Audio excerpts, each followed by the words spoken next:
Newsroom on GB News, weekdays 9:30 a.m. GB News, the People's Channel, Britain's news channel.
Good morning to you. It's 6 o'clock on Sunday, the 16th of June. Today, Tories facing electoral extinction, according to 3 new polls, painting a grim picture for the Prime Minister.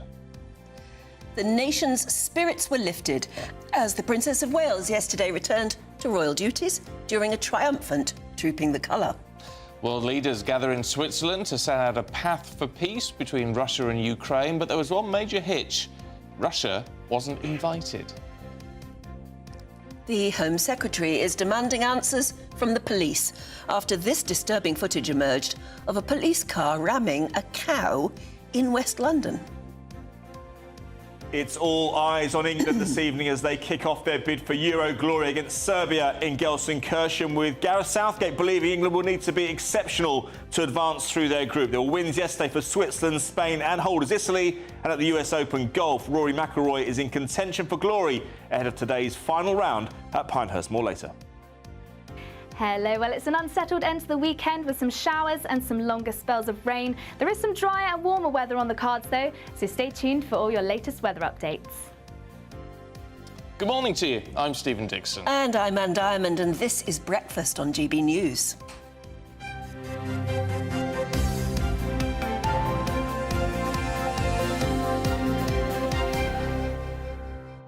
I had a bit of an incident this morning. Ooh!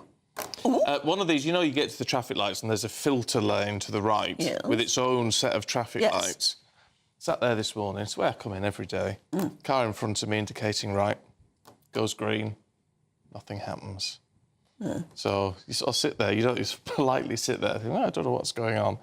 Anyway, it went back to red, went back to green again eventually, nothing happens, so I start parping the horn. Nothing, not a thing. So in the end, you have to sort of drive back up and drive around it. There was somebody behind the wheel. Fast asleep. Fast asleep. That's a worry, isn't it? What's that all about? Well, he must have got to the red light and thought, I feel like calling the police, off. really, but I didn't really, know what... that is dangerous. It's terribly dangerous. If he can fall asleep that fast at traffic lights, he could fall asleep while he's driving. So there you go. So I hope someone's collared him. I hope the police have got him. Absolutely flat out. Well, I hope they do get him before he causes a really bad accident. It's terrible, isn't it? Yeah. Anyway, so I was getting a bit frustrated. But you didn't think of beep, beep, beep? I did at one stage. Didn't make any difference. Oh. Didn't make any difference. Absolutely cold. It is a worry, yeah. I mean, if you get up, anyone who does shift work will know, if you have to get up in the dark and drive to work in the dark, there are some extraordinary scenes to be seen, and people who will just drive through red traffic lights because they clearly believe there's nobody else on the road. That's about. There's a fellow, when I parked my route, I've not seen him for 18 months or so, but he used an old fella, and there's a little bench, and he'd sat on the bench reading a paper. When it was, you know, in the winter, when it was properly dark, and he sat there reading a paper, and you wonder if there's something amiss. Maybe it's just something amiss. Something he likes to do. It's his routine. In the middle of the night. It is weird, though, that. We do see some. There's nothing worse than seeing people, thankfully, there's not on my route now, but when you see people pouring out of the clubs at that time of day. Absolutely. When you're going out to of work. it, yeah. It's terrible. And they are out of it. Falling off their heels. Suppose we all had our day, didn't we? Well, I suppose so. can't remember really, but yes. You were too It was a hammered. long time ago. Thank you very much. Those were the days, but no more, I tell you what, guess whose face is beaming at you from every single newspaper front page this morning? Oh, I can't It was imagine. a safe bet, wasn't it? It's obviously Princess Catherine. Didn't like the dress. Oh no! It was almost a direct copy of the Audrey Hepburn dress in My Fair Lady. Oh, is it? You know when Audrey Hepburn goes to Ascot for the first time, and she says, "Come on, Dover, move your blooming arse." She yells at the horse. No, I mean it's a very well known. But she looks utterly magic. But when she opens her mouth, it changes. And right. it's that dress. Well, and if it's she an was- almost exact copy of it, except obviously it's not Victorian. But it's almost exactly the same look. And I thought she carried it off beautifully. Well, I dread to think about what's coming out of her mouth now. Well, no. Have you not watched I've My not Fair seen it, Lady? no. Oh, for heaven's sake. No. I don't know what to do with you sometimes. I know, Your I education know. is sadly missing. Sadly lacking, I know. But no, there you go. Nice to see her looking fit and well. And we're Oh, gonna be absolutely. It was lovely, wasn't it? talking about that a little bit later on. But let's crack on with the election, should we? The latest set of polls. I don't know what Conservative members must be thinking at the moment. The Conservative Party apparently facing electoral extinction, according to a series of new polls, including this one from Savanta and the Sunday Telegraph. It's the lowest vote share since apparently the end of Theresa May's premiership, and it represents Labour's largest lead since Rishi Sunak became Prime Minister. Yes, so much for the polls narrowing at this stage. It's not just the Savanta poll. The latest MRP poll, and these are the ones that are meant to be much more specific and apparently more accurate. It's 22,000 people involved in that one, would lead the Conservatives with 72 seats, Eek. giving Labour a majority of 262. It's enormous. It's mind-boggling, isn't it? Will it happen?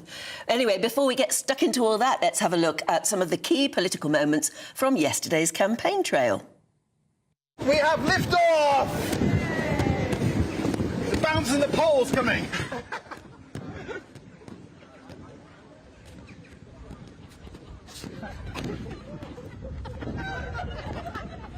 And I think it's important that we put our positive case as Liberal Democrats.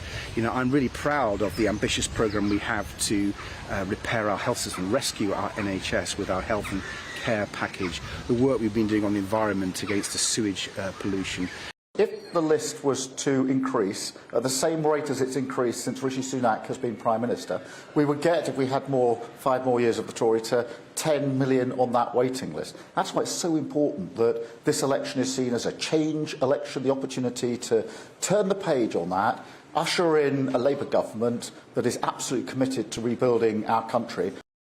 Do you want to pay more in tax, or do you want to vote for a party that has tax reduction in its DNA to try and improve public services and you know, fight these challenges around migration and the economy that we know are ongoing?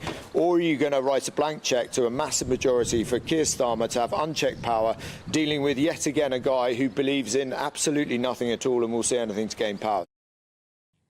Sorry, actually, the Lib Dems doing all right in these polls, all things considered. I just cannot understand what Ed Davey's doing. Except that if he wasn't doing them, there wouldn't be those pictures for us to show. It would just be him talking head, wouldn't it? I sort of get why they're doing it, because Doesn't they he just look like a bit of a fool. If it was when Boris Johnson did it, he was widely mocked, wasn't he? Man, just suppose it worked for him. It seems to be. No, it just seems really hard. It's getting a picture in the paper, isn't it? Which is what it's about. It's getting a little bit of footage on a television news programme. I guess that's what they feel it's about, and it's showing that the man's human and fun. I know it's pushing it, and it won't appeal to everybody, but that's the only thing I can think. The only reason I can think they're doing it. I sort of want to be able to trust a politician. Mind you, trust is at an all-time low at the moment. Anyway, let us know what you think about that. gbnews.com/you'll say. Throughout the election campaign, we're hearing from you, of course, because you're the ones who matter in all of this. And today we're going to meet Bill Geen from Devon. Hi, my name's Bill Geen. I'm a sheep farmer from North Devon. I'm in my 70th year, and it's my intention this time to vote Conservative. I am traditionally a Tory. I believe in a freedom to spend as much of your own money as you can, whilst helping those that can't look after themselves. I believe in free enterprise. I understand, that we've been through a really difficult period in the last few years, and I think people just need to remember that. They're fed up. They're fed up. Things haven't been going well, and they almost want to punish somebody, and they want to punish the Tory party. But I think they might be cutting the nose off to spite their face, because I think they're better to stick at the moment with the Tories. But I feel that the Tories, despite all the ups and downs, ins and outs, personalities, have managed to get to a place where we now do seriously have a plan. The vaccine rollout here was certainly one of the fastest and one of the most advanced in the world. And it's easy to forget now that the government bought ahead, millions of doses of vaccine ahead of many other countries, and the Europeans were still arguing about how they were going to do it. So we survived that. Who was the first person or the first government to really get behind the Ukrainians? We should feel better about it. We should feel proud that we did that. It's not the end of our world, whatever happens, but we need to accept the vote, whatever it is, on whichever side we are. All right, let's get the thoughts of political commentator Andy Williams. Well, there's someone saying, well, look, I know it's hard, but there is a plan and it's working. Not what the polls are saying. It's not what the polls are saying, is it? And I think what's extraordinary is Conservative cabinet ministers and candidates are coming out and openly saying, don't vote for a massive Labour majority. They're basically acknowledging that this election is over, that the die is cast. And the argument now is, don't give Keir Starmer a majority of 256, or 262, sorry, as this latest poll says, because that will give them so much power to do whatever they want, not just for 5 years, but probably for 10, probably for 2 terms. So I think there is an acknowledgement that it's done, and it's a question now of just, for the Conservatives, trying to claw back as many seats as they possibly can. And I guess they feel that's important. I wonder how normally the Tory faithful feel, people who would normally always vote Tory, and who may be dithering a bit at the moment, wondering what to do, to appeal to their loyalty.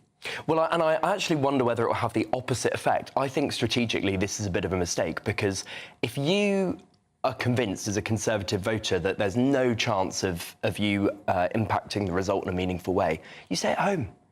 You might well just stay at home. So you've got the option to go and vote Reform, absolutely, but there'll be people who don't want to, don't want to give their vote to Reform, and but that could balance out, couldn't it? In the sense that, the big concern for Labour has got to be everyone's saying they're gonna win, so therefore why bother going out? I think that's right, but I do feel that there are a lot of people who are very motivated by change of government. Now, I don't necessarily think everybody is hugely enthusiastic about a Labour supermajority of 260, but definitely there is a huge consensus, and we're seeing it consistently in the polls, that people want a change of government. So I think there will be a huge number of people who are motivated to come out and vote for that, which is why we were talking about Ed Davey a minute ago. I actually think the Lib Dems will do quite well in this election, not for no other reason than there will be tactical voting in some constituencies where it's a straight choice between the Conservatives and Lib Dems, and people go Lib Dem.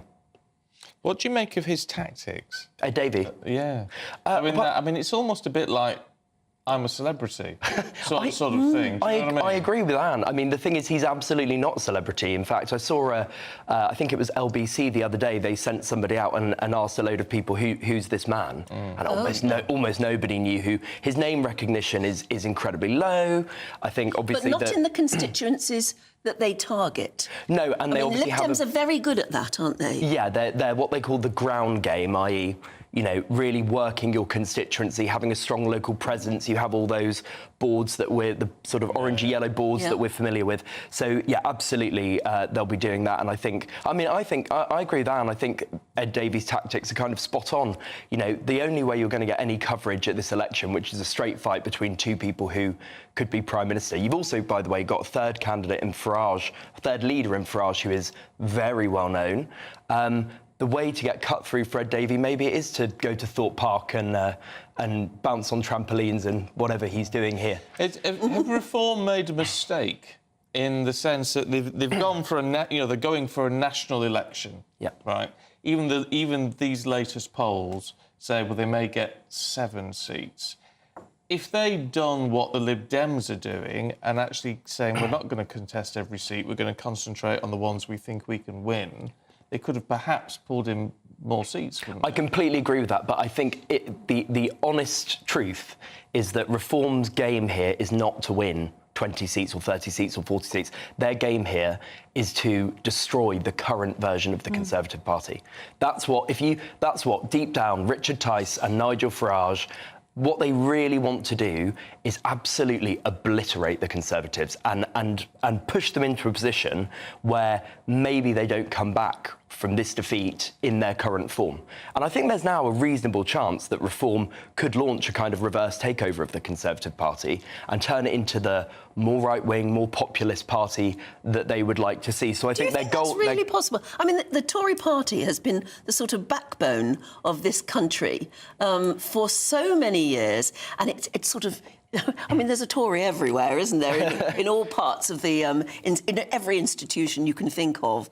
Well, it does seem... They're not going to break down that easily, are they? It seems crazy to think that they might, and I don't think it's inevitable by any means, but, you know, it's different systems, etc. It's happened in other countries. I mean, look at France, where their main left and right-wing parties are basically gone. There's the famous Canada example from the early 90s, where the Conservatives went down to 3 seats. You know, it is possible that there's a full-on wipeout. I mean, I think there's a 10% chance that Rishi Sunak will lose his seat. I think you could end up with... Actually, that was in one of the polls yesterday, that was predicted, wasn't it? I think in the MLP poll, they had him just holding on. But which, I mean, is remarkable in Richmond in North Yorkshire for a Conservative, William Hague's former seat, to stand a chance of not winning is unbelievable. I mean, that's the other thing, is they might end up with all of their candidates to be the next leader disappearing. Yes. And then... what do? You start from scratch with, you know, you end up with people with no name recognition, and I really... be exactly what they need. I mean, who knew David Cameron, really, in the general public? That's true. But I mean, yeah, I don't see anybody within that generation, the sort of next generation, who has that kind of capability. But, you know, it's early days, and there may be people who emerge. OK, Andy, good to see you. Thank you very much indeed. We'll catch up with you a little bit later on. Now, it was a lovely day yesterday, even though it absolutely chucked it down at all the wrong times. But the Princess of Wales is the smiling face throughout the morning, and certainly on all of the newspapers today. They're saying she's resumed public duties, but only as and when she feels well enough to, because, as she said in her statement the other day, she's still continuing her cancer treatment. Yeah, crowds cheered as Princess Catherine appeared with the King and other members of the royal family on the balcony at Buckingham Palace. There was a 41-gun salute and an RAF fly-past that, luckily, the weather cheered up just enough for the fly-past, which was great. And it was all to mark His Majesty's official birthday, following, of course, the trooping the colour. Well, let's talk to former royal butler Grant Harold, who joins us now. Good to see you this morning, Grant. I mean, it really was quite something yesterday, wasn't it, to celebrate the King's official birthday by seeing not only him looking well, actually, but the Princess of Wales as well, who we've all missed. Absolutely. Good morning, Aaron. Good morning, Stephen. Absolutely. I mean, it was amazing to be there and to actually see it. And to actually, you mentioned about the crowds. That was the interesting bit.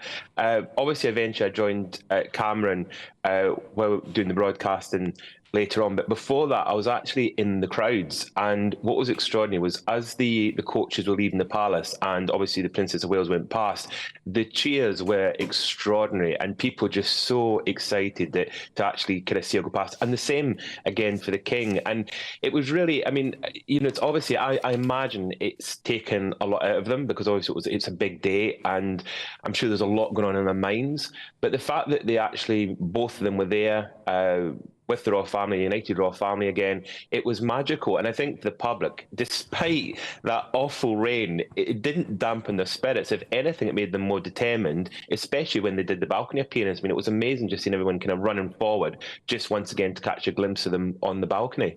Yeah, it's interesting. The Sun newspaper today, they put a lip reader on the job who was watching particularly the Princess of Wales and her children go past. And apparently, I think it was Prince Louis or George, it was one of the boys, was pointing, they were pointing at and looking at the crowds. And he said to his mum, "They look so happy." And I think that's so true, isn't it? Everybody was just really happy that they were there for the King, and then to have the added icing on the cake to see the Princess of Wales looking so good. I think that was the lovely part, and as you said, I mean, the thing was, obviously, it was only the day before when she obviously announced she was going to be there. But even, as we all know, even on the day, there was still not 100% certain. And of course, when she suddenly appeared, it was just fantastic to see how the crowds were so excited, and it shows the kind of love that there is for her and obviously for the family. And again, with the children as well, I mean, you've obviously seen the little video clips of little Louis doing his little dance and everything. And I noticed this time the princess was behind him, and normally she's kind of telling him off, where she was kind of smiling at him. Obviously, kind of find it quite funny him doing his little Scottish jiggle, whatever he was kind of doing to the music. But it was just a lovely day. I said, despite the weather, it was a lovely day, and it was just nice to the family together. And interestingly, there've been a few things about royal protocol, because it was noted that the princess and the king were both standing beside each other, when normally there's a bit of distance between them. And whether that was done purposely, whether that's been arranged, but it was quite nice to see the two of them standing side by side. You know, can I say, looking really well, which is fantastic. Would the king have minded? I mean, I know that they're very close, but it's meant to be sort of his day, if you like. And, of course, he's not on the front pages. She is. Will he have minded about that or not? No, not at all. If anything, you know, he adores his daughter-in-law. I mean, I remember that very clearly from my days there. And I also think he's very protective, like William is. He's very protective of his family, a bit like the late Queen was as well. And not at all. I think, obviously, his only concern will be as long as it's not becoming too much for her, because obviously, you know, he's aware that she's going through a similar battle. But, no, the opposite. If anything, he'll be really happy that she's actually been able to do that and to kind of make that appearance. And, no, he's not that kind of character at all. You know, if anything, it will make him actually smile and just be glad that she was actually able to be there. And, again, he would have had the crowds cheering for both of them, and that would have meant a lot for him as well. Yeah, it's interesting. The well-known cancer specialist Carol Sikora also interviewed on many outlets yesterday, saying how important for other cancer survivors and those fighting cancer right now, how important it is just to see the King and the Princess of Wales out and about, because it just sort of sends a message of hope and strength to everyone else. Absolutely, and as you know, and other people kind of going through that or suffering, it doesn't, you know, people go on with it, don't they? They go on with their lives, and whatever that might be, they don't, thankfully, they don't let these kind of things stop them. And it's the same with, obviously, them. Obviously, they've got the treatment going on, and I think she said, you know, there's good days and bad days, but this just shows that, you know, with this disease, you know, fight it, get on with it, and getting on with the job. And that's what's amazing about the princess. With the late Queen, she had that kind of amazing kind of drive, didn't she, where she just, whatever was getting thrown at her, she just carried on. And obviously this is very different for the princess, but she's got the same determination. And I think it's just wonderful that we got to see them out and about. And also that balcony appearance was just, it almost brought a tear to your eye. Yes. Do you know, when you saw them all standing there and just looking across and just seeing them united again, even if we don't see that again for another few months or later in the year, but it was just lovely just to see that. And the rain, the extraordinary bit was, I don't know if you noticed, the rain suddenly stopped. I mean, this blue sky appeared as they walked out. It was almost like some heavenly sign. It was extraordinary. I thought at that moment of the late Queen, and I thought, wouldn't she be proud? Exactly. She clearly, I mean, that's the whole message of monarchy, I guess, is that life goes on and, you know, the next generation comes forward and takes over. But wouldn't she have been proud of that lineup? I think absolutely, and without sounding kind of strange about it, but, you know, when the clouds cleared like that in that blue sky, it was extraordinary to see it just suddenly happen. And the fly past, you could see as clearly as anything. We were all kind of looking at each other thinking, is that some kind of sign? Because the late Queen loved that part. And it's almost that somebody just cleared the clouds and just, you know, for that that moment, looking on the balcony, just the picture was perfect, and just lovely to see them all together, smiling, happy. And I'm sure, and I'm hoping that for both of them, for their confidence and everything, it'll give them a real boost. You know, carry on fighting this and just get better. Yeah. Yeah. Well, let's hope so. Grant, good to see you as always. Thanks very much. Likewise. Indeed. Thank you. Nothing wrong with being a little sentimental. No. Almost brought a tear to the eye, he said, sobbing like a baby. Yes, absolutely. Right, it's 23 minutes past 6. Let's have a look at some of the other stories heading into the newsroom this morning. A warning: the following story contains some pretty distressing footage. The Home Secretary has called for a full and urgent explanation after a police car rammed a cow in suburban West London. The vehicle hit the cow in Feltham before knocking it to the ground a second time. Surrey police have acknowledged the incident caused distress, and they've confirmed that they have sort of self-referred to the Professional Standards Department. Gordon Ramsay has described himself as lucky to be alive following a cycling accident in the States. Oh, heck. That's the bruise. Good grief. A social media message that he posted. He's told his followers to wear a helmet because his saved his life. And there's also a warning to holidaymakers seeking the sun in Greece, Cyprus and Turkey. They're expecting a record-breaking heatwave this summer. The forecasts for July, August and September predict hotter than average temperatures throughout the Mediterranean. On Friday, for instance, Cyprus issued its first red alert of the summer, 45 degrees. That's 10 degrees above the seasonal average.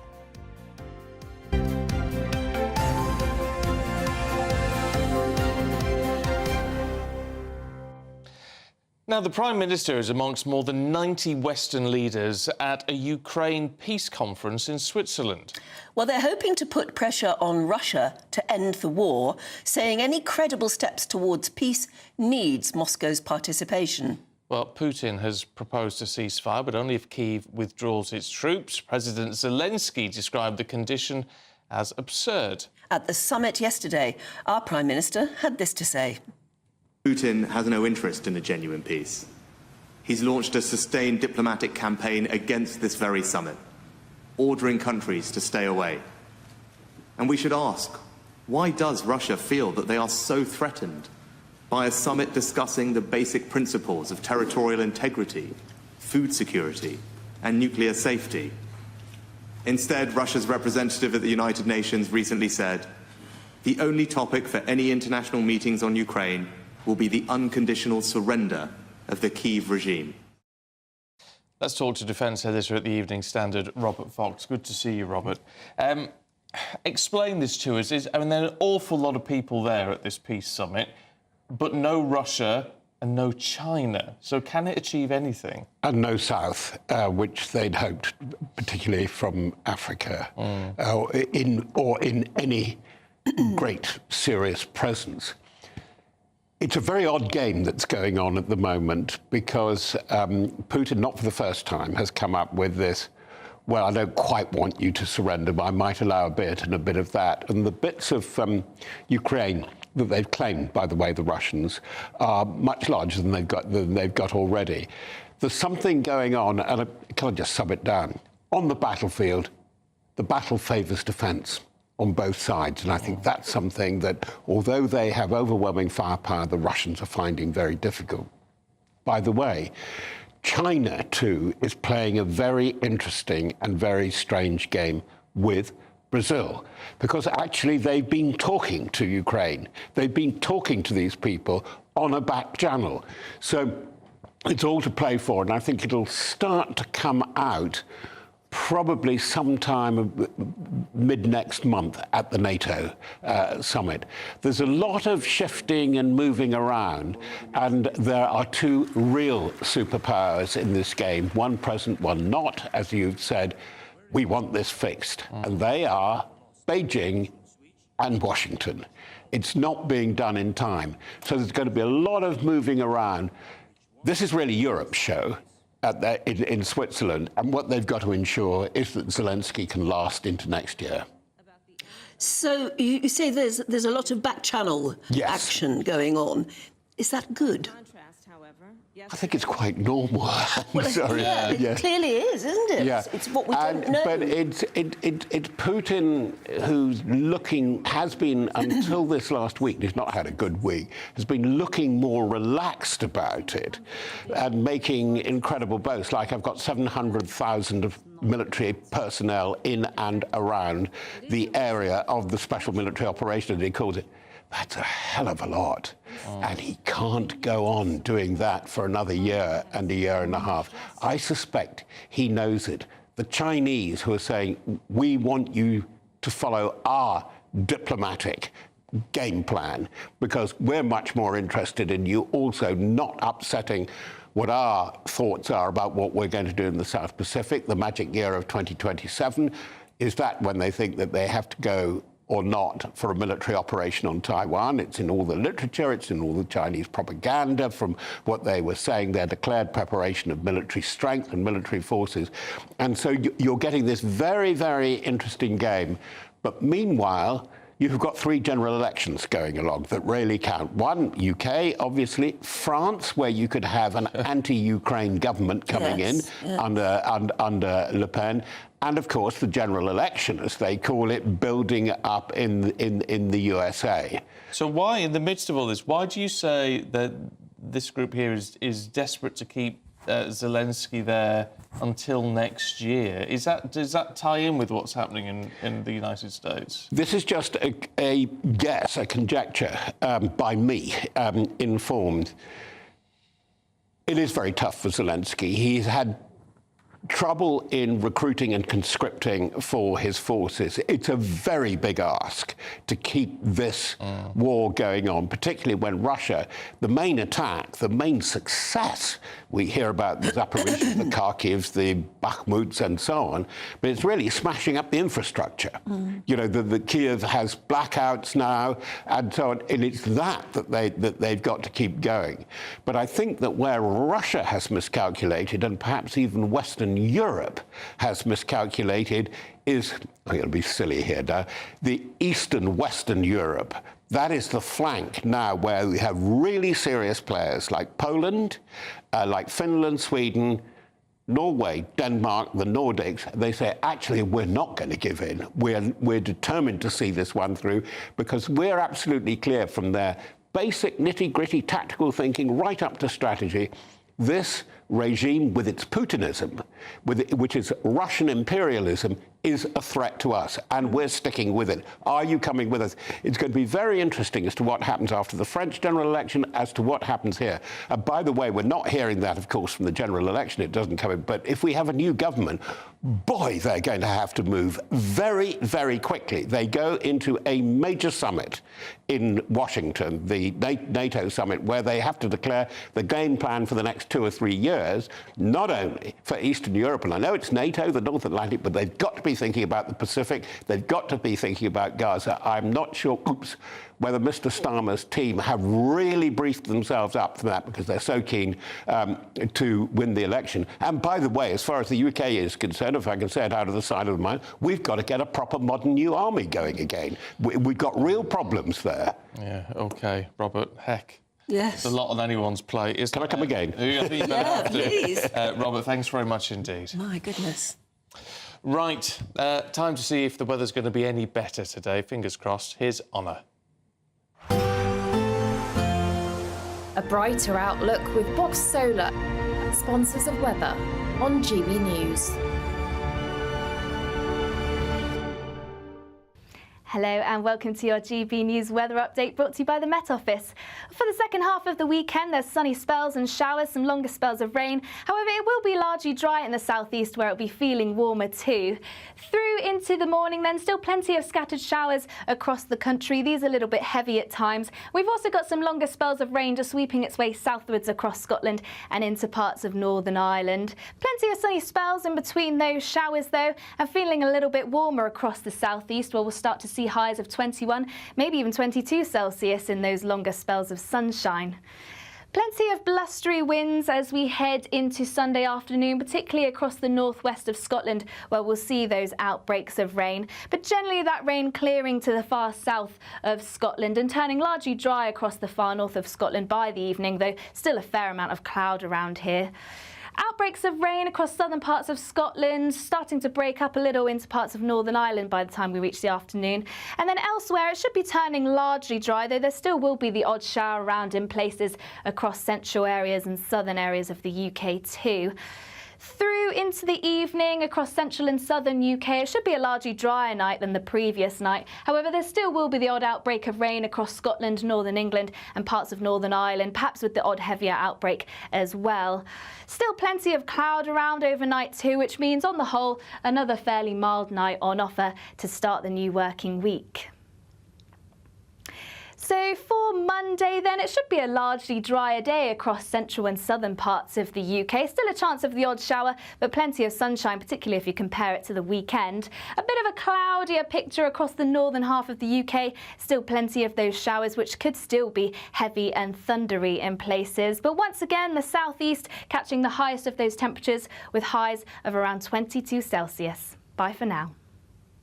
That warm feeling inside from Boxed Boilers, sponsors of weather on GB News. Now. Time for our giveaway. Yes. Your chance to win over £16,000 worth of prizes. That's £15,000 tax-free cash and a whole host of summer treats. It could be yours, but you've got to be in it to win it, so here's how. Don't miss out on your chance to win our Summer Spectacular. And have we got a prize for you? First, there's a totally tax-free £15,000 in cash to make your Summer Spectacular. Spend that extra cash however you like. You'll also win a brand new iPhone, Apple AirPods, and if that wasn't enough, a £500 voucher to spend at your favourite UK attraction. So you can enjoy amazing days out this year. For another chance to win the iPhone, treats, and £15,000 cash, text WIN to 63232. Text costs £2 plus one standard network rate message. You can also enter online at gbnews.com/win. Entries cost £2 or post your name and number to GB06 PO Box 8690 Derby DE1 9TT. UK only. Entrance must be 18 or over. Lines close at 5 p.m. on the 28th of June. Please check the closing time if listening or watching on demand. Good luck. Best of luck to you. And now still to come, it's Father's Day. Oh, yes. Happy Father's Day. In case you'd forgotten, you need to get out quick and get a card. We're going to tell you more in a minute.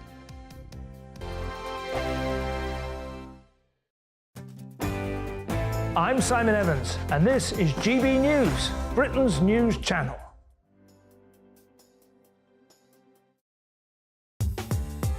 I'm Christopher Hope. From pop stars to politicians, I'll interview anybody in a pub who's got a political opinion. Join me every Friday on Spotify, Apple Podcasts, YouTube or gbnews.com, or wherever you get your podcasts.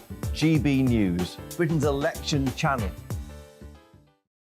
In the GB Newsroom, we bring you the news as it happens. With our team of dedicated journalists across the UK, GB News brings you accurate reporting of the day's topical agenda.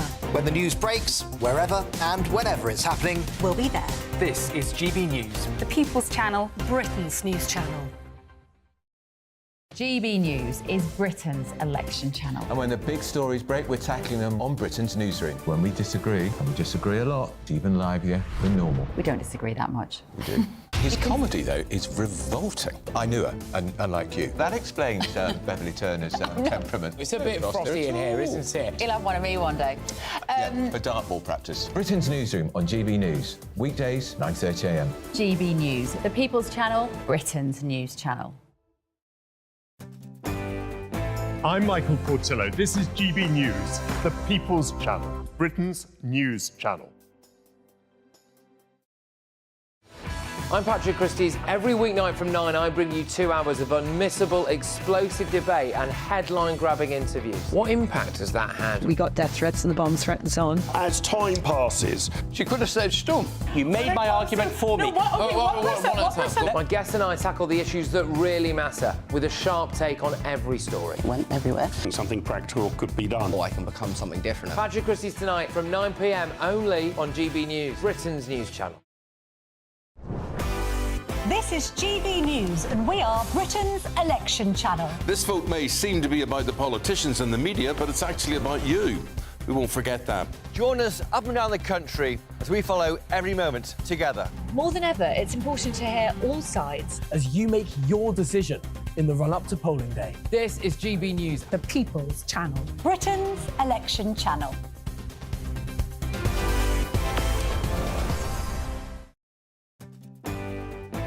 I'm Bev Turner. Thank you for joining us on GB News, the People's Channel, Britain's news channel.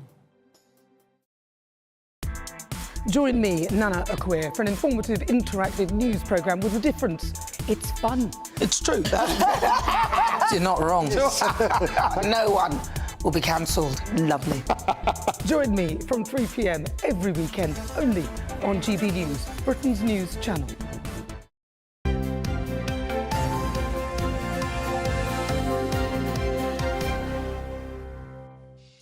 Right, sport for you this morning. There's a lot to get through with Aidan McGee because today's the day for England.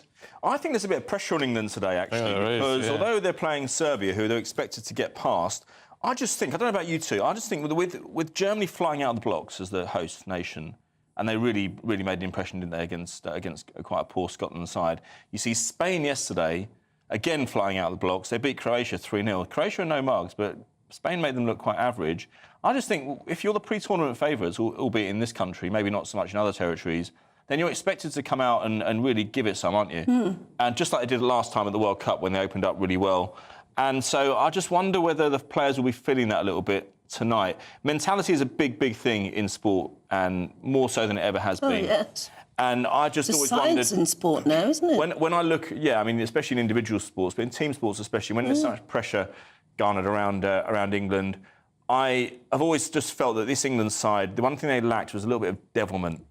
Just something... Would they prepared to do anything to win a tournament, just the way maybe the Italian players were 3 years ago when they played England at Wembley, maybe how Argentina were 18 months ago against France in the World Cup final. So they'll be thinking about that. It won't be so much of an issue now in the group stage. I expect them to get through the group reasonably comfortably, but it will be an issue later in the tournament. Harry Kane all over the papers today. He's the key man. 49 goals in 52 matches last season. I mean, we don't hear about him quite as much because he plays in Germany, but he's better known in Germany now. And because he's played for a really elite club, he's probably better known on the global stage as well. We're expecting, not expecting, but there is a bit of a fear of some aggravation at the game today. 500 Serbian fans who have been sort of watched by the police, who they think might cause some problems. But hopefully it'll pass off smoothly. Why is it that Gareth Southgate has said England is going to have to be extraordinary to get through the group stages? I just think he's managing expectations. Because I think he knows that England are going to get through the group. It's going to be a real disaster, and if they don't. But if they get through with 3 ordinary wins, people will say, well, where is this team? Where is it? You know, there's no barometer really here. They've squeezed through the group. It was a bit like that in 2006. They got through the group quite comfortably, and they had the so-called golden generation with David Beckham and Frank Lampard and Rooney and Gerrard and everybody else. But no one was really convinced. Yes, they won. They got 7 out of 9 points, I think it was, and the final game was in Sweden, a 2-2 draw in Cologne. But anyone who knows football could see they were just chugging along, and when they faced decent opposition, they eventually went out. I hope that's not the case this time, but they do have to deliver. And this team's been together for quite a long time. He's made some big changes this time around. And he gave an interview, Gareth Southgate, to the local paper over there, the tabloid, The Bild, and he said he's running out of chances. He said this might be his last shot at glory. I wonder whether he has had a bit too much of the job now. It's a big job to have over so many years. I know you get well paid for it. He's got a contract going through to December. I think the FA wants him to stay on. But I just wonder whether a tournament failure, I don't know if his CV can wear that for much longer. Of course, he's been linked with Manchester United, so he won't be short of offers either. But I don't want to sound downbeat about England. This is a great squad, and they should do well tonight. And we saw a really interesting game yesterday. We saw an Albania score after 23 seconds. Some of my Wow. some of my sports updates don't last as long as that. No, they don't, thankfully. Look, talking of sporting legends, Yes. can we just have a look at Kevin Campbell? It's really sad news. Yeah, I think we've Just got 54. some. I think we've got some footage. The three of us interviewed. We're not in the footage we're about to show on that particular day, but I think the three of us have interviewed him before. 54 years old. I knew him in my previous job as well. I remember him coming through at Arsenal in 1991, and he was a real physical specimen. He was a boy playing a man's game, but he was built. You knew he was going to be around for a long time. He represented Arsenal. He won a league title with them. He won the FA Cup and a League Cup in 1993, Cup Winners' Cup in 1994. Went to Nottingham Forest, helped them to promotion back to the Premier League. He was at Everton. He was the last player, up until 3 years ago, to score a winning goal for Everton at Anfield. So he's held in high regard there. He was a real committed player. We've got some footage now. I think we can just see it. We can hear. Oh, there we go. That's just to remind us who he was. And as I say, no age. He had a real stellar career. And you just knew if you're a broadcaster and you've got somebody like Kevin on your screen, ready to talk about a big game, you knew he was going to talk sense. You knew he wasn't bluffing. You knew he had the career, he had the knowledge to back everything up. And it's a sad, sad loss. He's been ill for a couple of weeks. I don't think... A couple of weeks, that's all? Yes, that is, it was a short illness. Oh. So, I mean, any time I've seen him, he was a picture of health, but it just shows that, we're not here forever, are we? And also... Well, I'll tell you what, I think we had this 26-year-old die Extraordinary. yesterday. Matija Sarkic, Montenegrin international, born in Grimsby, of all places, to a British mother. His father, interestingly enough, as of 2017, I think it's still the case, his father was the Montenegrin envoy to the EU. So there's a real diplomatic background in the family as well. He had a short illness last night. He was found, the night before last, he was found dead in his flat at 6:30 yesterday morning. I saw him play a couple of times for Millwall last season. Outstanding goalkeeper. He's had a few clubs around the country, but I mean, goodness me, 26 years old. You looked at him, he was a picture of health. He was like 6'4". He was built like the footballer. And do we know what caused the... We know he had chest pains. Oh. So I think more will come out soon. Millwall, of course, lost their chairman in last August as well, so they were devastated in that. And they're going to have to pull together a game. He's a number one goalkeeper. He wasn't somebody who was unknown to the fans. He was their number one. Really sad. I know, it's desperately sad. And everybody at GB News expresses their condolences to the family and to everybody associated with the club as well, because it's going to take a bit of getting over that. Yeah, it will do. Let's have just a very quick look at McIlroy. I mean, he's still got to face off Bryson DeChambeau, hasn't he? Yes, he has. But look, DeChambeau's in sizzling form. He really is. He's a robotic kind of golfer. He gets the job done. Rory McIlroy, though, is in with a fighting chance. And that's all you can ask going into the final day. It wasn't a perfect round yesterday, but it was a compelling day of action. Bryson DeChambeau is a live golfer, so he's a bit of a villain there as well. And he said that the fans actually giving him a stick around the course actually propelled him and fired him up a little bit. Oh, well, there's a live golfer, you can just throw a few 50 notes on. Exactly. So mentally, it's a tough course. It demands a lot of your chipping game, your putting game, and because of that, it demands a lot of your mental fortitude as well. But we've seen the wheat separate from the chaff many times at this stage going into the final round. The only problem is that from a sporting point of view, it'll probably be overshadowed tonight by England. Yeah. OK, Aidan, thank you very much indeed. We'll see you a little bit later on. So do stay with us. In a couple of moments, we're going to be going through today's newspapers.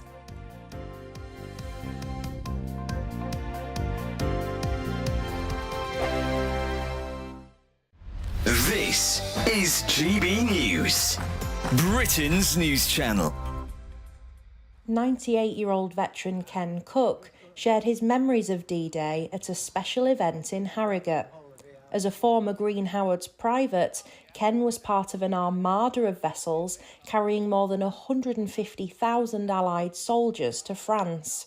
And he was just a teenager when his regiment landed on Gold Beach in Normandy. Everybody was telling us, the officers and the sergeants, corporals, they said, get off the beach, lads, quick, because there's some more stuff coming behind us. And they had to get onto the beach as well.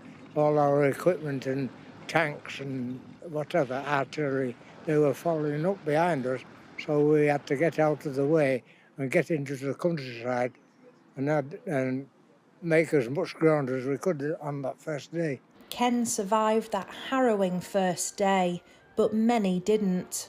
Around 10,000 Allied troops were either killed or injured. But their sacrifice, along with the bravery of those that lived, changed the course of history and resulted in the end of World War II. Because somebody had to do it, and so we did it. We did our job, and that's it. Ken is one of the last surviving members of York's Normandy veterans. Part of an ever-dwindling band of brothers who fought on D-Day, he's attending the 80th commemoration in France. A very emotional occasion this time, because there's not many of us left now.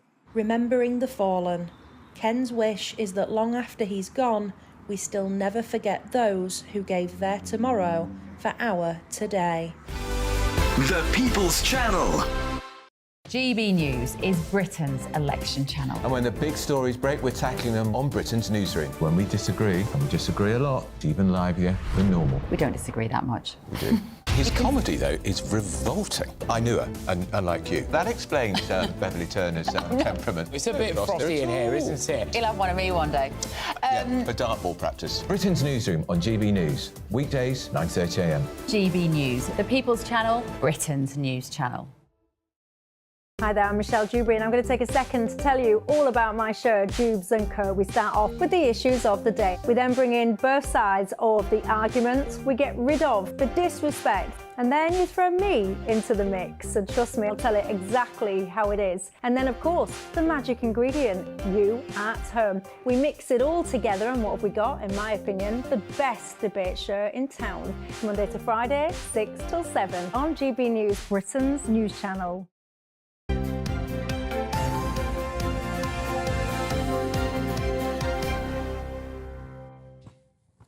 6:49, morning to you.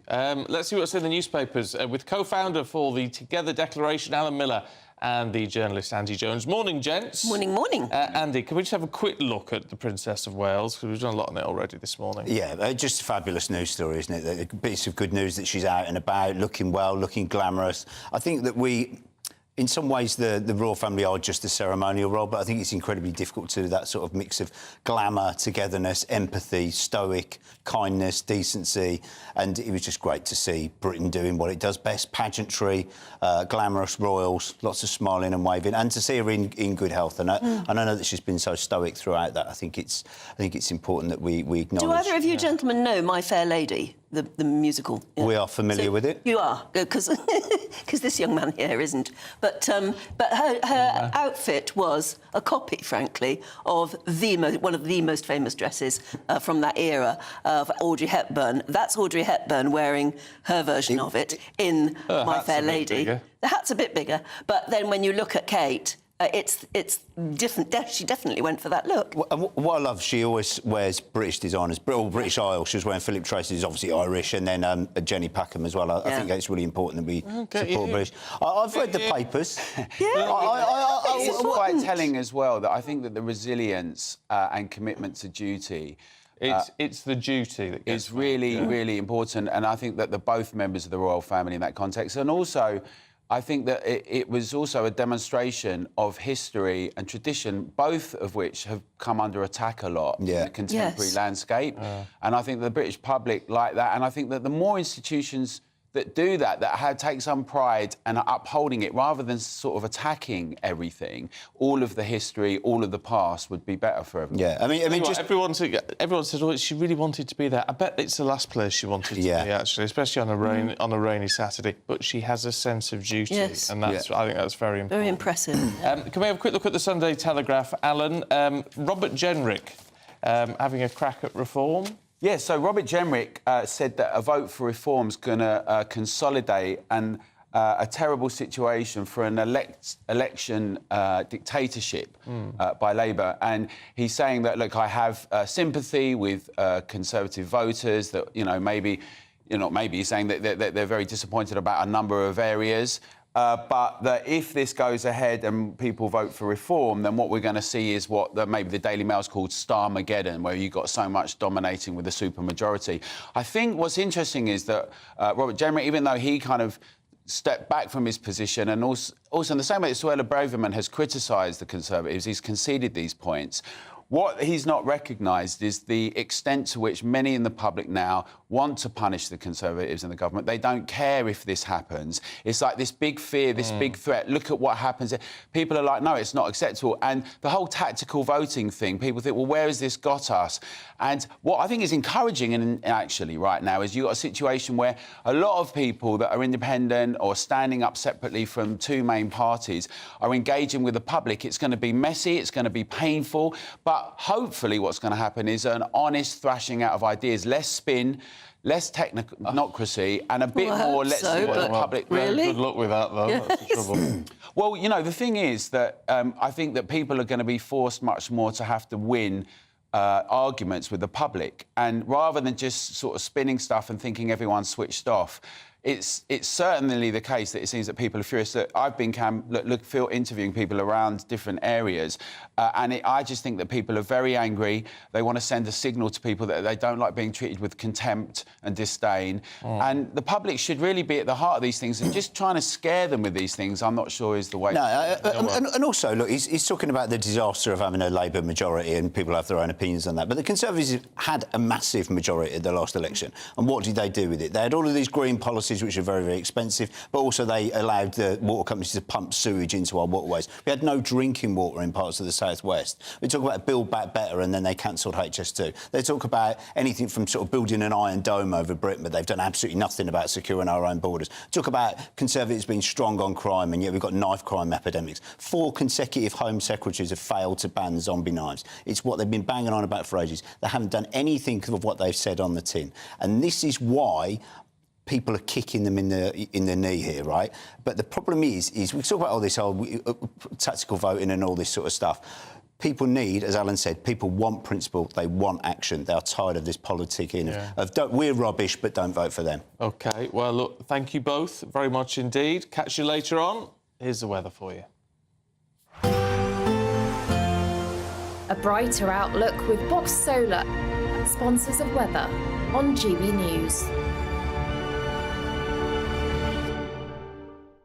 Hello and welcome to your GB News weather update brought to you by the Met Office. For the second half of the weekend, there's sunny spells and showers, some longer spells of rain. However, it will be largely dry in the southeast where it'll be feeling warmer too. Through into the morning then, still plenty of scattered showers across the country. These are a little bit heavy at times. We've also got some longer spells of rain just sweeping its way southwards across Scotland and into parts of Northern Ireland. Plenty of sunny spells in between those showers though, and feeling a little bit warmer across the southeast where we'll start to see highs of 21, maybe even 22 Celsius in those longer spells of sunshine. Plenty of blustery winds as we head into Sunday afternoon, particularly across the northwest of Scotland, where we'll see those outbreaks of rain. But generally that rain clearing to the far south of Scotland and turning largely dry across the far north of Scotland by the evening, though still a fair amount of cloud around here.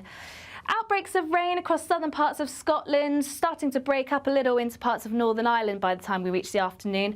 And then elsewhere, it should be turning largely dry, though there still will be the odd shower around in places across central areas and southern areas of the UK too. Through into the evening across central and southern UK, it should be a largely drier night than the previous night. However, there still will be the odd outbreak of rain across Scotland, northern England and parts of Northern Ireland, perhaps with the odd heavier outbreak as well. Still plenty of cloud around overnight too, which means on the whole, another fairly mild night on offer to start the new working week. So for Monday then, it should be a largely drier day across central and southern parts of the UK. Still a chance of the odd shower, but plenty of sunshine, particularly if you compare it to the weekend. A bit of a cloudier picture across the northern half of the UK. Still plenty of those showers, which could still be heavy and thundery in places. But once again, the southeast catching the highest of those temperatures with highs of around 22 Celsius. Bye for now. Looks like things are heating up. Boxed boilers, sponsors of weather on GB News.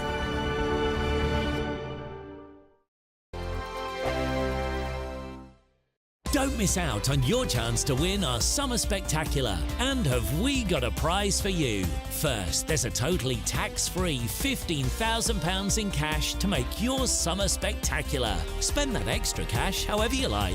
You'll also win a brand new iPhone, Apple AirPods, and if that wasn't enough, a £500 voucher to spend at your favourite UK attraction, so you can enjoy amazing days out this year. For another chance to win the iPhone, treats, and £15,000 cash, text prize to 63232. Text costs £2 plus one standard network rate message. You can also enter online at gbnews.com/win. Entries cost £2, or post your name and number to GB06 PO Box 8690 Derby DE1 9TT. UK only. Entrance must be 18 or over. Lines close at 5 p.m. on the 28th of June. Please check the closing time if listening or watching on demand. Good luck.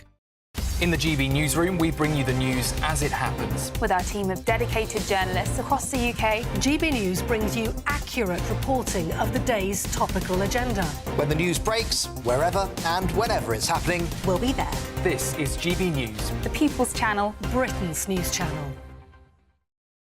If you want your news to be straight talking... This is a nightmare for the Conservatives again. Down to earth. It's not just Nottingham where this is happening, is it? And most importantly, honest. Hard-working, middle-class taxpayers, they'll get their book thrown at them. Then catch me, Martin Daubney, Monday to Friday, 3 till 6 p.m. on GB News, Britain's news channel. Join me, Nana Akweer, for an informative, interactive news programme with a difference. It's fun. It's true. You're not wrong. No one will be cancelled. Lovely. Join me from 3 p.m. every weekend, only on GB News, Britain's news channel. This is GB News, and we are Britain's election channel. This vote may seem to be about the politicians in the media, but it's actually about you. And we won't ever forget that. Join us up and down the country as we follow every moment together. Now, more than ever, it's important to hear all sides as you make your decision ahead of polling day. We're here for you. This is GB News, the People's Channel, Britain's election channel. It's midday. Good afternoon, Britain. your lunchtime update on the stories that matter across the UK. From breaking news and insightful analysis, inspiring stories and lively debates. Are you comparing yourself to a former Prime Minister? Which is it? Stay informed, stay updated, stay entertained. I just don't know how anyone would not want to be there. Every weekday from midday. We are Good Afternoon Britain, only on GB News, Britain's news channel.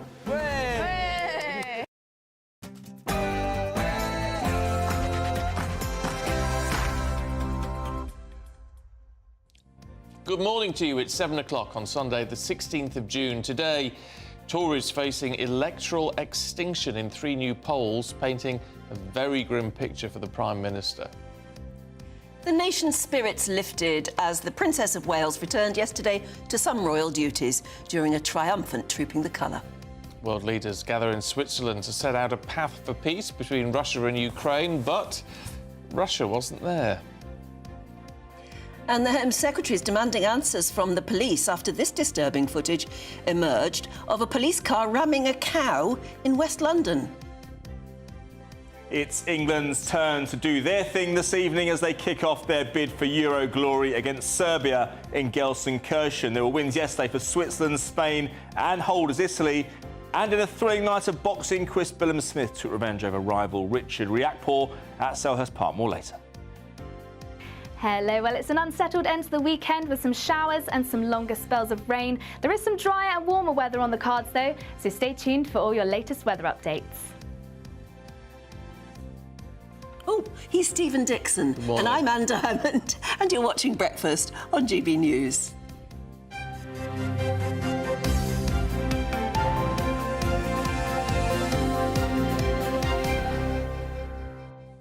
Sorry, I was just trying to take a painkiller. And got a headache? No, it's my teeth. Oh, still my teeth. When are you going to go and get it done? No, I've had it. I've had it done. Oh, I've had it done. It had a crown, but it's like 4 weeks ago now, and I have been back since because it's so sensitive. And they've said no, it's all fine. Yeah, it is all fine. Going. It's just going to take a few months to get used to calm down.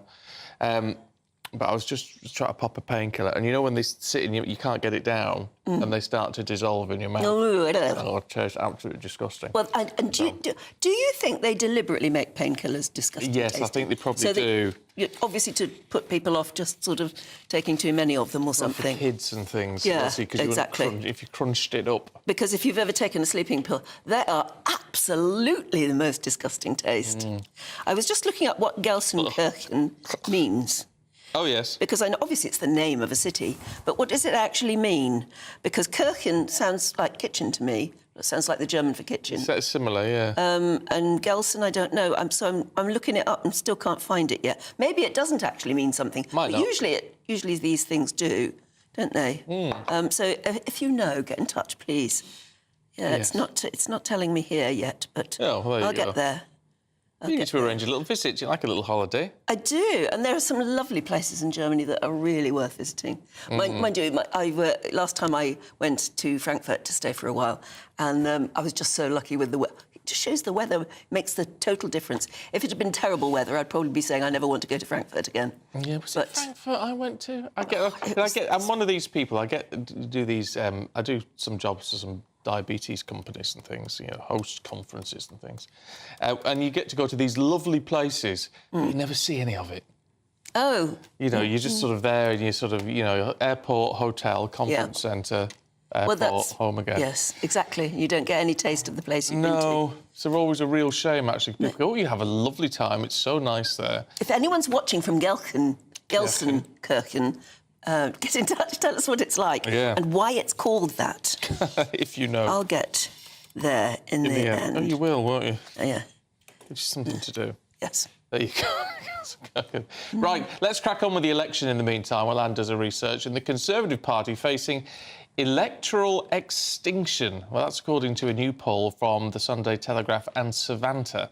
It's the lowest vote share since the end of Theresa May's premiership and represents Labour's largest lead since Rishi Sunak became Prime Minister. And it's not just the Savanta poll, actually. The latest MRP poll of 22,000 recipients would, it says, leave the Conservatives with only 72 seats. Labour would have a majority of 262. That really is quite something, isn't it? Well, throughout the election campaign, we'll be hearing from people across the United Kingdom about what really matters to them. And today we're going to meet Bill Geen from Devon.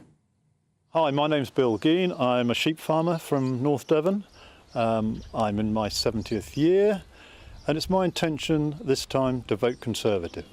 I am traditionally a Tory. I believe in a freedom to spend as much of your own money as you can, whilst helping those that can't look after themselves. I believe in free enterprise. I understand, that we've been through a really difficult period in the last few years, and I think people just need to remember that.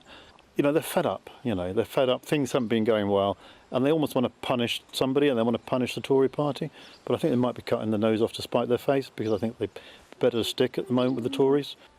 But I feel that the Tories, despite all the ups and downs, ins and outs, personalities, have managed to get to a place where we now do seriously have a plan.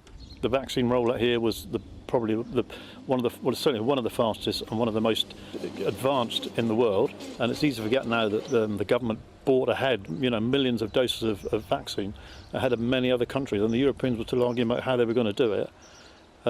So we survived that. Who was the first person or the first government to really get behind the Ukrainians? We should feel better about it. We should feel proud that we did that. It's not the end of our world, whatever happens, but we need to accept the vote, whatever it is, on whichever side we are. Right, let's talk to political commentator Andy Williams. Look, it's very difficult to look at this as anything other than a disaster for the Tories, because halfway through this campaign, really, we should be seeing the polls narrowing. That's what would traditionally happen. It ain't happening. It ain't happening, and I don't think it's going to, because I think people have largely stopped listening to the Tories. So they've released their manifesto. They probably hoped that some of the policies in that manifesto would be eye-catching and maybe cut through. We've obviously had a couple of debates already, and there have been some reasonable performances by the Prime Minister, you know, no disasters. But again, I think there's just that level of, actually, we don't want to listen to the Conservatives anymore. We've had enough of them. It's fatigue, and it's just a real inability, you know, even with the attacks on Labour's sort of tax plans and saying their sums don't add up, it's still, they're getting a small amount of traction, but really it's not shifting the dial. Is there anything they can do now that would? No.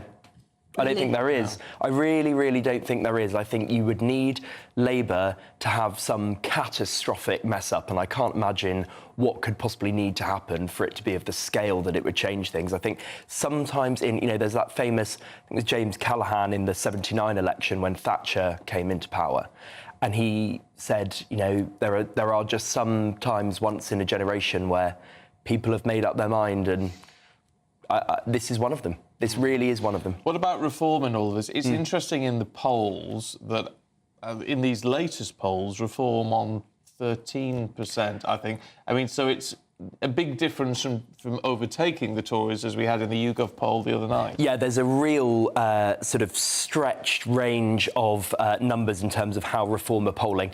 I personally think the truth is probably somewhere in between that top end that we saw the other day, where they'd overtaken the Conservatives, and that 13% figure that we're seeing today. I think they're probably close in terms of the vote share to where the Tories are. I'd expect they're going to get about 15%. As we were saying earlier, that probably won't translate into too many seats. But look, I mean, for a party to have come from, they weren't even around at the last election, to have come from nowhere to polling 15% is remarkable. And yes, it will take some votes off Labour, but the majority of those votes are going to be taken off the Conservatives on the right, and that's another huge problem for them. And I think, you know, one of the reasons there's such antipathy to the Tories at this election is it's one thing being fatigued, and it's one thing with voters feeling like, well, 14 years is a long time and time for a change. But I think there's a sense with a lot of people of betrayal, actually.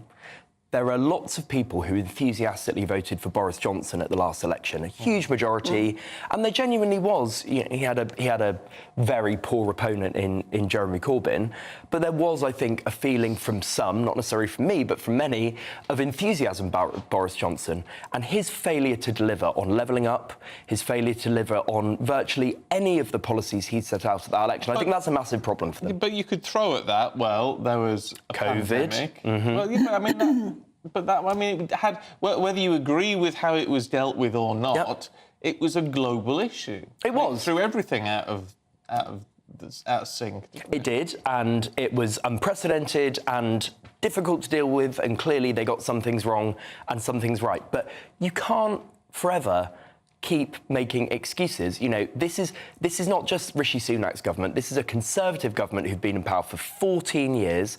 COVID was 4 years ago. They keep blaming COVID and the war in Ukraine. They have had time, they've had majority, they could have done all sorts of things, and the reality is the achievements are this thin. And also the feeling I get out there, only anecdotally, is that people are happy to blame Rishi Sunak because they feel they didn't vote for him.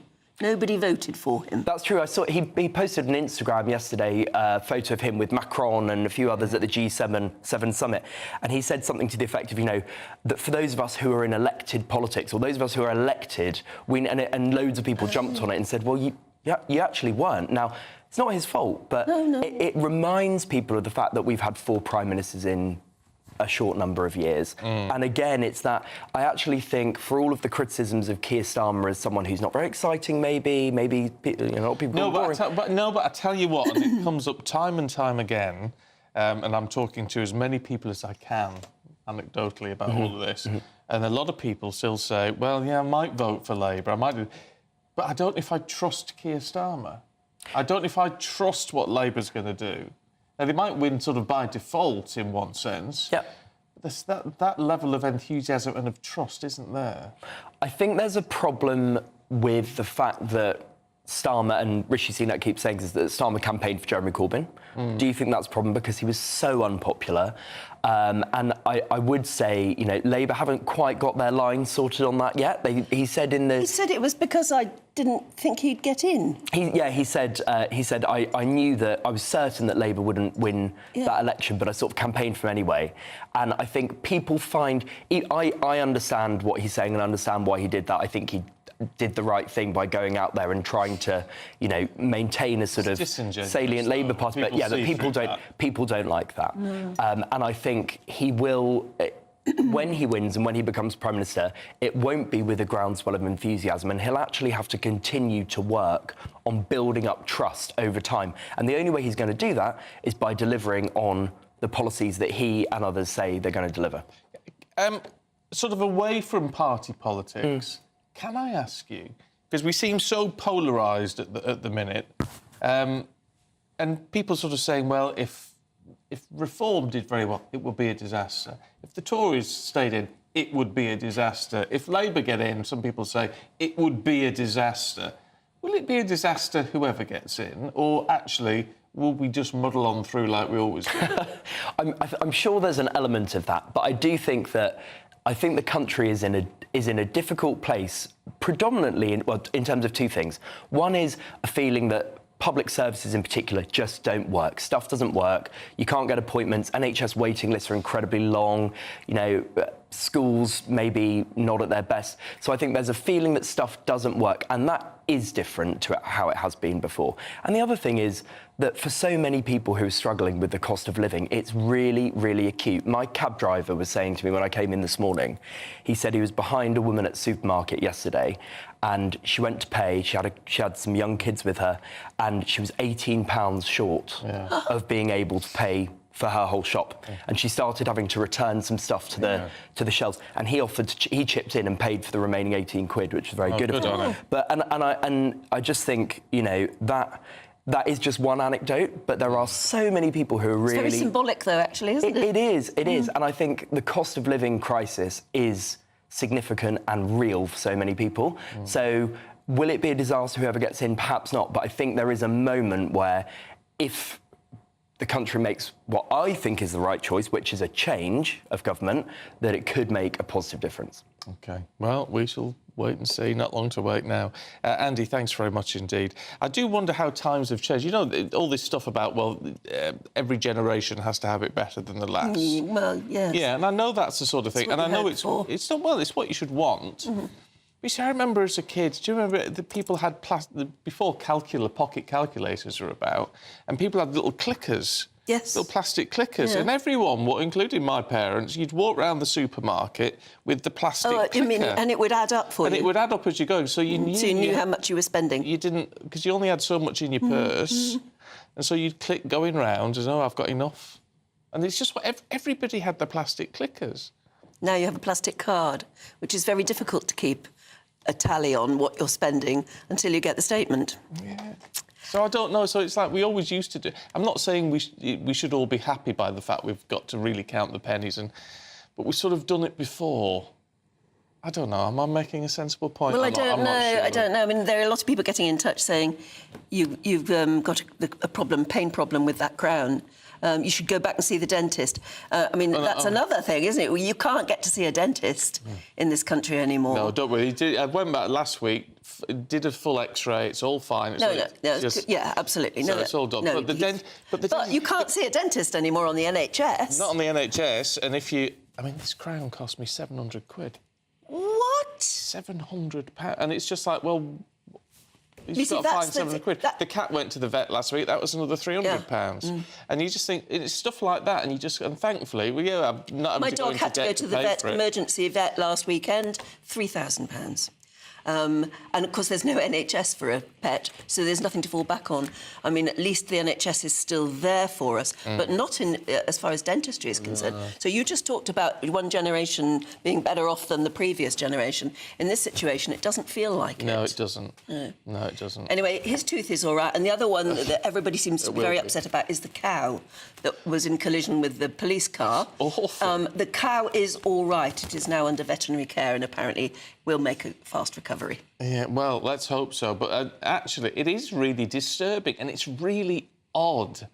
Anyway, but the Home Secretary has now called for a full and urgent explanation after that police car rammed into the cow. Show you the video. Just to warn you, though, it does contain some pictures of the injured animal. It's not pleasant. You see, the vehicle hit the cow. It's in Feltham.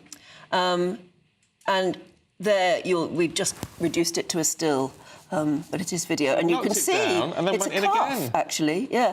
And it's struggling on the ground. And, yes, it looks there as though the police car's going to run over it. It doesn't. It deliberately doesn't. But the police clearly felt that it was the only way to keep the calf down. But as you say, it is only a calf, and anyone who knows anything about this, it's not... There's no danger from a calf like that. They're not big enough. Anyway, let's talk to former Scotland Yard detective Peter Bleksley, who joins us now. With all the worries, Peter, and all the stuff police officers have to deal with, some of it incredibly serious, I just find it very, very hard to understand what was going through anyone's mind doing that. I mean, what do you make of it all? Well, the optics are clearly dreadful. If anybody sees that video in full, it really is shocking, and everybody I've spoken to was really appalled by it. However, what I think we need to bear in mind here is that the officer that was driving that vehicle, because this cow had been on the run, so to speak, for a considerable amount of time, the police had been considering a number of tactics that they could use. So the officer here that engages with this cow, it's called a tactical engagement or tactical contact, will be being instructed by a more senior officer in a control room. So it may well be that officer that has a lot of questions to answer, because, of course, I would like to know, and I'm sure many people would like to know, what other experts did they consult during the time that this animal was a danger? Did they contact vets, farmers, the RSPCA, for example?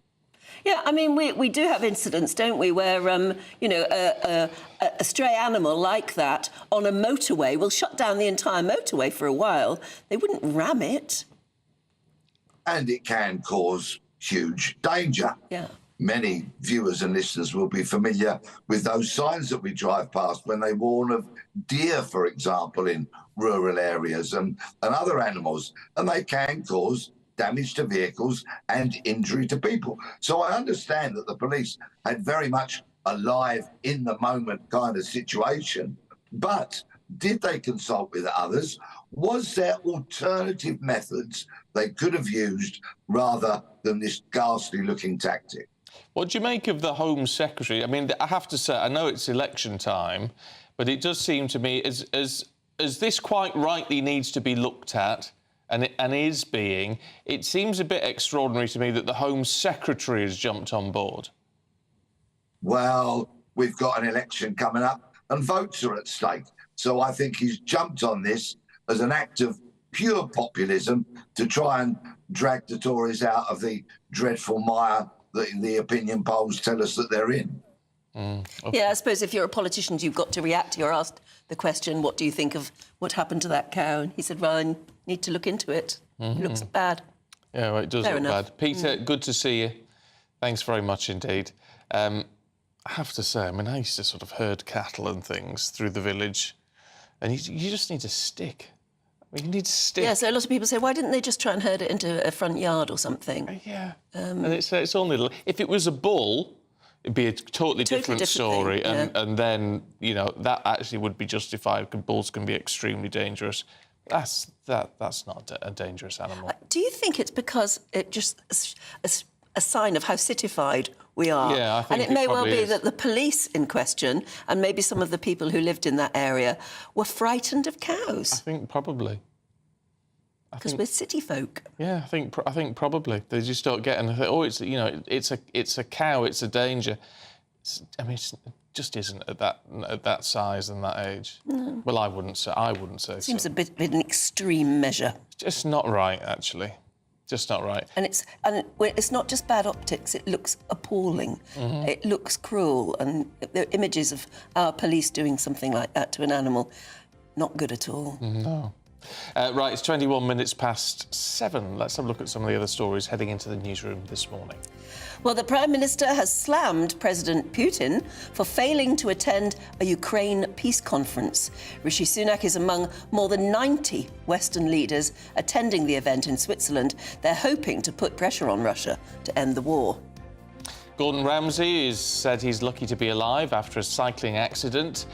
He told millions of followers on social media that he's only alive because he wore a helmet. And there's a warning to holidaymakers looking for the sun in Greece, Cyprus and Turkey. They're expecting a record-breaking heatwave this summer. The forecasts for July, August and September predict hotter than average temperatures throughout the Mediterranean.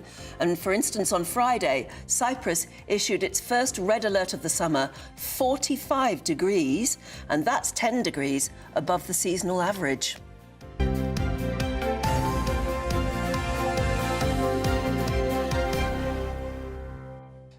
I may be wrong, but if that's not what you said yesterday. I know, but I'm just trying to look up now on the phone. If the Prime Minister has said slammed Putin for not attending that peace conference. Yes, my understanding is here we go. Well, with various sources saying Russia wasn't invited to the peace conference. I thought they were invited. Well, but not according to some of the reports I'm looking at this morning. He wasn't invited. But anyway, we'll check that out. Yes, we'll check that out as much as we possibly can. I'm still trying to find out Gelsenkirchen, what it means. Thank you very much for getting in touch with various different have they come up with ideas? Well, somebody said Gelsenkirchen. Kirchen is church, not kitchen. It's Kuchen that's kitchen. Kirchen is church. What have you got, Kuchen in there? Yeah, what have we got, Kuchen in the kitchen? No, sorry. But Gelsen, we're not, because Google translates Gelsen as come and see. And I thought that's rather nice. Come and see the church? Come and see the church. But somebody else says no, it's the word for mosquito. So I'm looking at... So they thought maybe it was in a very low-lying area where, you had your church, but it was full of mosquitoes. Oh, well, I'd prefer the come and see the church. I think I do as well. Yeah, thank you very much. Nicer. We will get to the bottom of this, though. We will find somebody... There must be a German teacher or somebody who lives in Germany watching. Please help us with this. Yes, thank you. In the meantime, let's have a look at the weather for you. A brighter outlook with Box Solar, sponsors of weather on GB News. Hello and welcome to your GB News weather update brought to you by the Met Office. For the second half of the weekend, there's sunny spells and showers, some longer spells of rain. However, it will be largely dry in the southeast where it'll be feeling warmer too. Through into the morning then, still plenty of scattered showers across the country. These are a little bit heavy at times. We've also got some longer spells of rain just sweeping its way southwards across Scotland and into parts of Northern Ireland. Plenty of sunny spells in between those showers though, and feeling a little bit warmer across the southeast where we'll start to see highs of 21, maybe even 22 Celsius in those longer spells of sunshine. Plenty of blustery winds as we head into Sunday afternoon, particularly across the northwest of Scotland, where we'll see those outbreaks of rain. But generally that rain clearing to the far south of Scotland and turning largely dry across the far north of Scotland by the evening, though still a fair amount of cloud around here. Outbreaks of rain across southern parts of Scotland, starting to break up a little into parts of Northern Ireland by the time we reach the afternoon. And then elsewhere, it should be turning largely dry, though there still will be the odd shower around in places across central areas and southern areas of the UK too. Through into the evening across central and southern UK, it should be a largely drier night than the previous night. However, there still will be the odd outbreak of rain across Scotland, northern England and parts of Northern Ireland, perhaps with the odd heavier outbreak as well.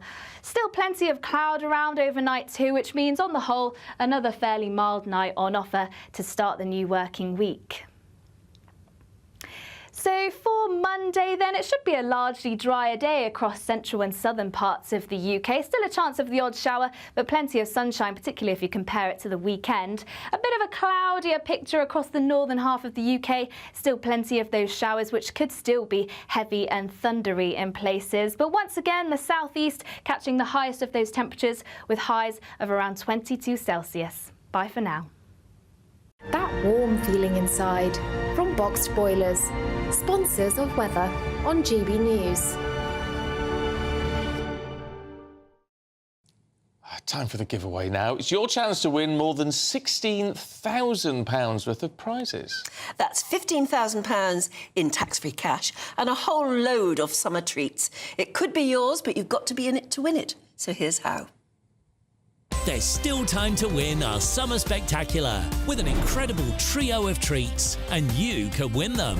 First, there's a fabulous £15,000 in tax-free cash to ensure this summer is special. What would you spend that on? Next, you'll also receive the latest iPhone 15 and a set of Apple AirPods. And finally, £500 to spend at your favourite UK attraction. For another chance to win the iPhone, treats and £15,000 cash, text WIN to 63232. Text costs £2 plus one standard network rate message. You can also enter online at gbnews.com/win. Entries cost £2. Or post your name and number to GB06 PO Box 8690 Derby DE1 9TT. UK only. Entrance must be 18 or over. Lines close at 5 p.m. on the 28th of June. Please check the closing time if listening or watching on demand. Good luck. Yes, I could do with that money myself for the vet bills. Meanwhile, Quorby has been in touch on Twitter, who says, vets expenses, get rid of the cat. I mean, what are you talking about? I think I used to think that before the dog? This weekend, yeah. Did you? Last weekend where we had a real, problem with the dog. And I thought, no, I mean, she's part of the family. Yeah, you wouldn't. What would you do? No, you couldn't. Just leave it there. But anyway, get rid of the cat, says Corby. No. Not a chance. I'm his dad, and it's Father's Day. What a thing to say. Yes, absolutely wrong. Anyway, we're going to be talking more about Father's Day in just a moment. Oh. Hi there, I'm Michelle Dewberry, and I'm going to take a second to tell you all about my show, Dubes & Co. We start off with the issues of the day. We then bring in both sides of the argument. We get rid of the disrespect, and then you throw me into the mix. And trust me, I'll tell it exactly how it is. And then, of course, the magic ingredient, you at home. We mix it all together, and what have we got? In my opinion, the best debate show in town. Monday to Friday, 6 till 7 on GB News, Britain's news channel. Join me, Nana Akweer, for an informative, interactive news programme with a difference. It's fun. It's true. You're not wrong. No one will be cancelled. Lovely. Join me from 3 p.m. every weekend, only on GB News, Britain's news channel. I'm Christopher Hope. This is GB News, Britain's election channel. Sunday nights on GB News. From 6, Neil Oliver. At 7, it's Free Speech Nation with Andrew Doyle. At 9, Mark Dolan. And at 11, get set for the week ahead with headliners. Tomorrow's papers tonight. GB News, the People's Channel, Britain's news channel. In the GB newsroom, we bring you the news as it happens. With our team of dedicated journalists across the UK, GB News brings you accurate reporting of the day's topical agenda. When the news breaks, wherever and whenever it's happening, we'll be there. This is GB News, the People's Channel, Britain's news channel. Join me, Neil Oliver, every Sunday night at 6 p.m. on GB News. And if an hour is not nearly enough for you, go to gbnews.com for special extended episodes online every Friday at 9 p.m, where we can truly get into the nitty-gritty of what's going on. GB News, Britain's news channel. I'm Christopher Hope. From pop stars to politicians, I'll interview anybody in a pub who's got a political opinion. Join me every Friday on Spotify, Apple Podcasts, YouTube or gbnews.com, or wherever you get your podcasts. GB News, Britain's election channel.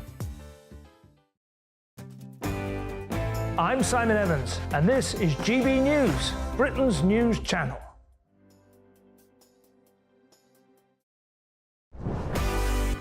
This is GB News, and we are Britain's election channel. This vote may seem to be about the politicians in the media, but actually, it's about you. And we won't forget that. Join us up and down the country as we follow every moment together. More than ever, it's important to hear all sides as you make your decision ahead of polling day. We're here for you. This is GB News, the People's Channel, Britain's election channel.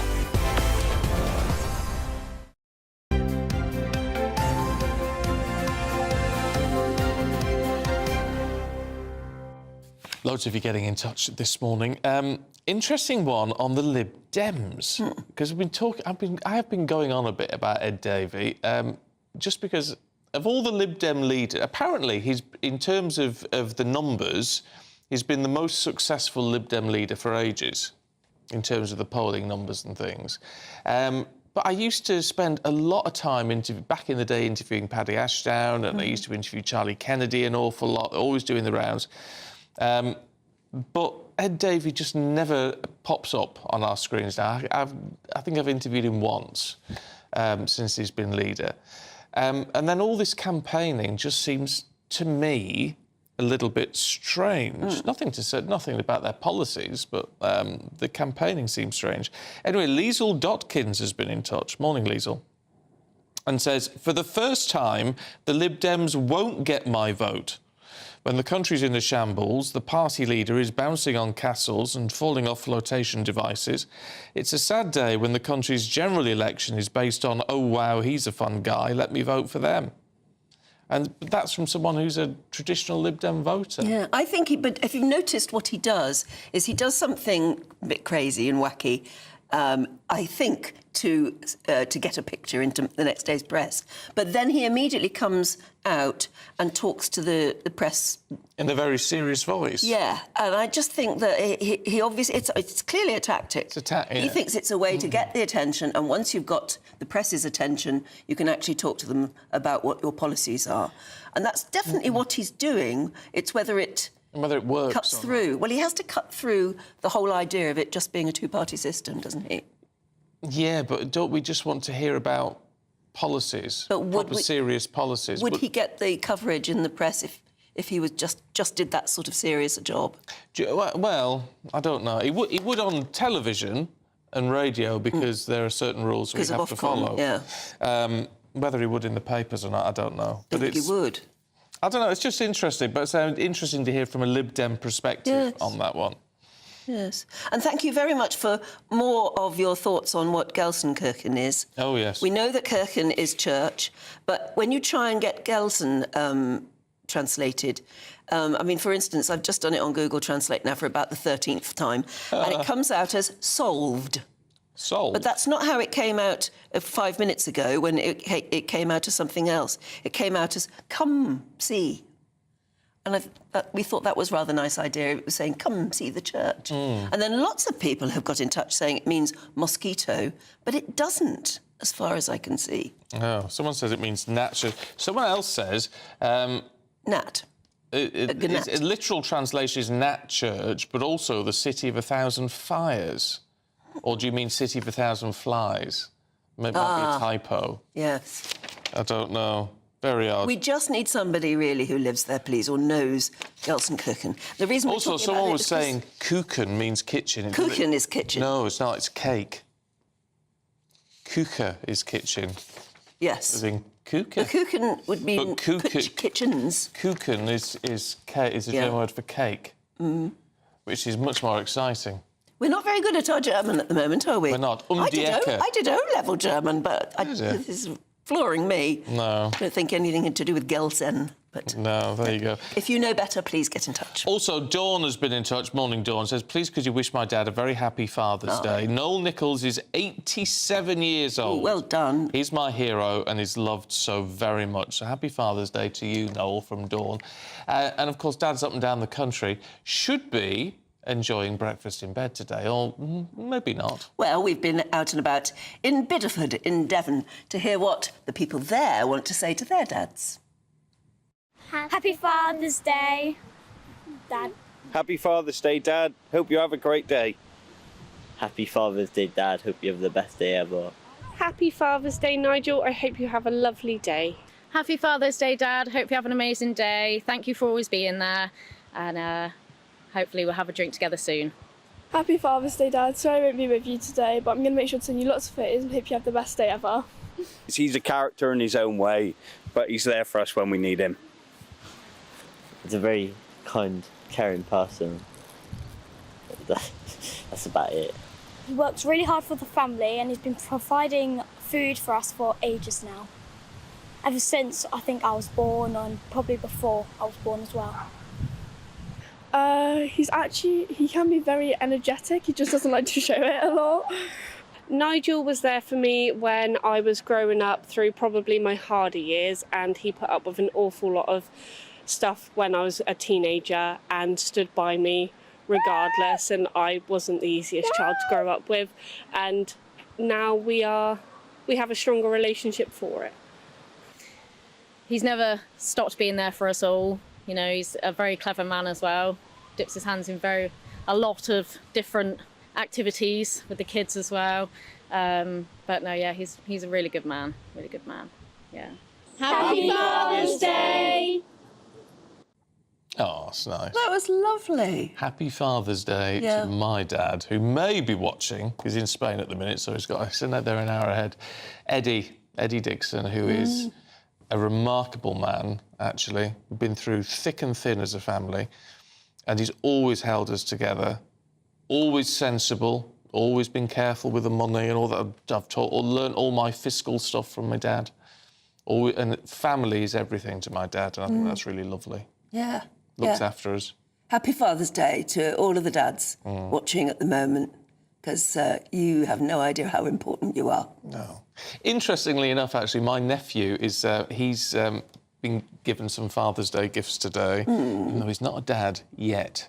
Oh, is he going to be? Going to be a dad in August. I'm going to be a great uncle. Oh, my goodness. A great uncle. A great uncle. Wow. Can you believe it? So, Uncle to Stephen. you, Thomas, happy anticipation Father's Day. Yeah. Or whatever it is. Because it's exciting, so having one on the way. So exciting. A little girl. Yeah. They already know. Yeah. That's wonderful to look forward to. When's the... August the 17th, I think, is the due date. Right. I don't know, telling the world. So that's... But it is exciting. The anticipation of a baby coming is wonderful. Lovely. Can't wait to get up there in August, and I might have to take some time off, because you never quite know the timings, do you? No, you don't. No. So we shall wait and see. That'd be lovely. But great Uncle Stephen. That doesn't sound right, does it? Great Uncle Stevie. I'm far too young for that. That's wonderful. Sadly, I'm not. Brilliant. There you go. My brother, the idea of my brother being a granddad. I know, that's sort of really grown up, isn't it? Yeah. That's very, very seriously grown up. That's weird, isn't it? You're meant to be wise if you're a granddad, aren't you? Sorry, Richard. Yeah. Very scary, but lovely. Anyway, if you're a dad or a granddad and you're watching at the moment, or if you have a dad or a granddad and you forgot it's Father's Day, there's time to get on the phone. Yes, there is. Right, Ada McGee is going to have all these sports next on what is, of course, the opening day of the Euros for England tonight. We'll tell you all the latest.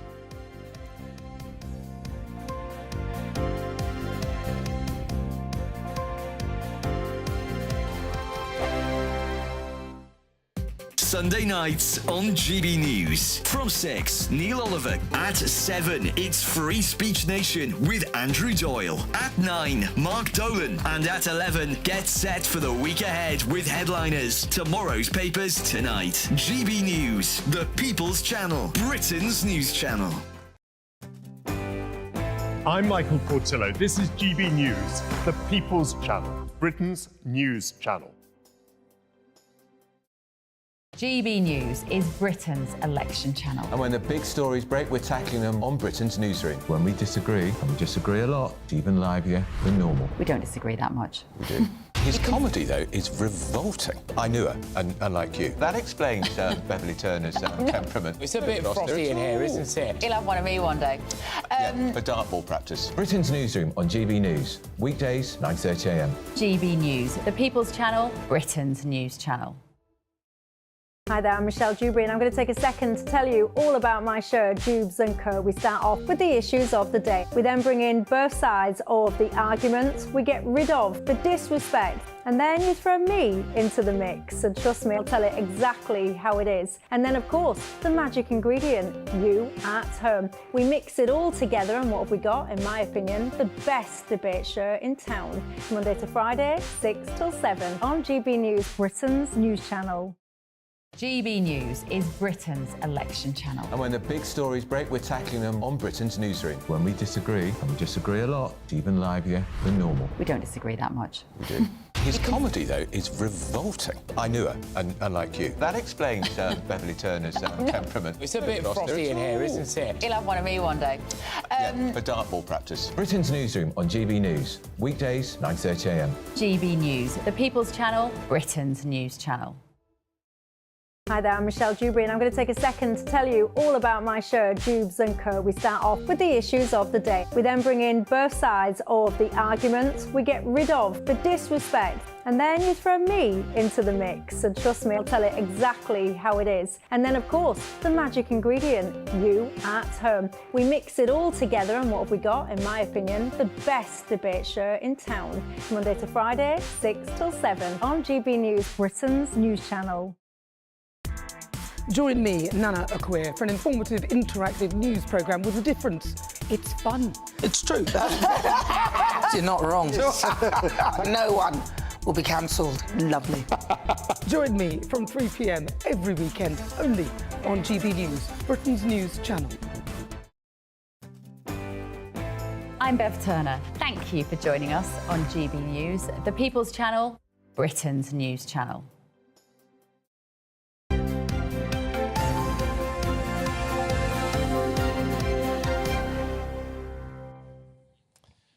I just rang my dad in the break. Yes, he did. That's a little video call. He wasn't watching before. No, but he was getting ready for his bike ride. Yeah, he'll be going out. He'll do 60, 70, 80 miles today on his bike in Spain. Wow, that's pretty good It's a going. fiddle. It's all the old fellas in Spain. They all get on there. They all get on the races and off they go. Oh. He's been doing it all his life. Is it very flat or hilly or what? No, it's a mix. I'd get on my bike if it was very flat. You've got, I've got hills around me, and my goodness, they're difficult. Yeah. He should be in the Olympics, but he might have missed his chance now. Aidan's here. We better talk football to kick off with, because it's a big day for England, Serbia. Yes, absolutely. Now, I was saying last hour that I think things are just slightly different for that group of players now, because nobody was expecting Germany to fly out of the blocks on Friday. We've seen Spain yesterday dispatch Croatia, a very decent side. They've been to finals recently. Yeah, what was that, 3-0? It was, and they looked ruthless as well. That's the first time we've seen Spain do anything for a few tournaments, if we're perfectly honest about it. So I think when you see the big guns coming out and showing what they've got, suddenly the pressure is on England a little bit, especially if they're up against a side they're expected to beat. They'll be under pressure to deliver a convincing performance to persuade people who maybe were left doubting somewhat after the defeat against Iceland that England can go all the way. Maybe restore a little bit of pride. I've just felt a bit of negativity around England in the last sort of week and a half or so since the Iceland game, when all we've been talking about for the last 2 years is this England's time. The bookies even still make England favourites. And, I mean, I don't think you'd get those prices or those odds in other countries, but because obviously it depends on the number of people putting them on. But nonetheless, Gareth Southgate says one needs to be exceptional to get out of the group. I think he's managing expectation there, because he's, the last thing he can go out and say is, look, let's breeze through the group, because that just piques the attention of the opponents and makes them just give that little bit extra. But having said that, he has got some outstanding players. There are still problems at the back. We don't know whether Luke Shaw or Kieran Trippier are going to play at left back, and that's the vulnerability. There's an imbalance in the squad. There are too many top players in certain areas of the pitch, but not enough in defence where we really need them. And that wasn't always the case. It's not Southgate's fault that Harry Maguire's injured. He's somebody you relied on in recent tournaments. John Stones had a few injury problems. Is Stones back? We think he's going to play, yeah. We think he's going to play. It was an illness earlier in the week. It was a toe problem before that. But he's had a few problems with injury and form over the last probably 18 months, though, I would suggest, although he is still a key player for Manchester City. And I'll tell you what, we're going to rely on him in this tournament, that's for sure. Prediction. Prediction. Oh, goodness me. I mean, you know the rules, right? If I don't get it right, I never made the prediction. If I do get it right, we just show it everywhere, OK? Yeah. Tonight, I'm going to go for 1-0 to England. with a Harry Kane penalty. Ooh. Penalty? I do. I don't think it's going to be convincing. I just think you need to get it over the line. I'd rather see a poor display in the group stages on the understanding that, or the expectation rather, and that you will improve as you go along. It's not always as simple as that, but I'm just a bit concerned about the other sides that I've seen. But that would do nicely, though, wouldn't it? It would Get us started well. Look, you just got to get the points at this stage. You know, it's not a particularly exciting group. It's Slovenia and Denmark as well. They're playing with each other today. We saw some good games yesterday as well. Albania took the lead after 23 seconds against Italy, which is a record for the Euros. Didn't do them any good, though. No, they did. Italy turned it around, but it was always an uphill task for them. But, you know, if you're going to try and upset the holders, then it's best to take the lead after as early as... Doesn't do any harm to take the lead after 23 seconds. I mean, as I said last hour, I've done sports bulletins that didn't even last that long. You know? No, it's very true. This one, sadly, won't be much longer because we're out of time, really. But I just want to ask you very quickly about Chris Billam-Smith because he's beaten Richard Riakporhe. Yeah, he has now. Disappointment for Riakporhe because it was at Selhurst Park, Crystal Palace, where he's always wanted to fight in front of the team that he supports. But he was beaten unanimously, and it was revenge for Chris Billam-Smith, who's been on an upward trajectory in the last few years. They fought each other in 2019, a year or so before lockdown or before COVID, and Riakporhe was quite convincing that night. Billam-Smith takes his revenge and is a lead contender now on the cruiserweight title. That's a WBO cruiserweight world title, so he's top of the tree right now. Well done to him. Yeah, revenge is a dish best served cold. It is, yeah. He didn't knock him out cold, though. No. Next time. Adrian, thanks very much indeed. See you later on. Yep, and we better move on because any minute now we'll be going through the papers.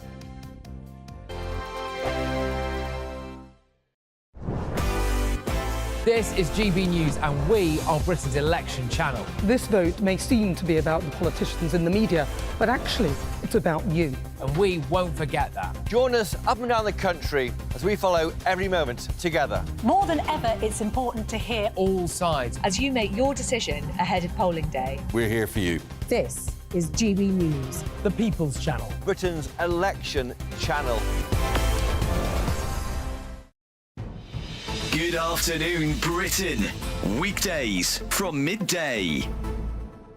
The Princess of Wales has reportedly been out and about, enjoying days out with her family, while she continues to undergo her treatment for cancer. And Buckingham Palace says they have been inundated with tens of thousands of get well soon cards and gifts for the princess. Yes, I can imagine so. Now we're joined by former royal correspondent at The Sun, Charles Ray. Charles, how do they know she's been out and about with her family? Good afternoon, Tom and Emily. It's interesting, yes. I mean, how do they know that she's been out and about? No pictures have been seen of the princess out and about. And I'm surprised that with all the people who've got camera phones, that if she has been that out and about, that we haven't seen her. But anyway, we have to accept that she is out and about. She's with her family.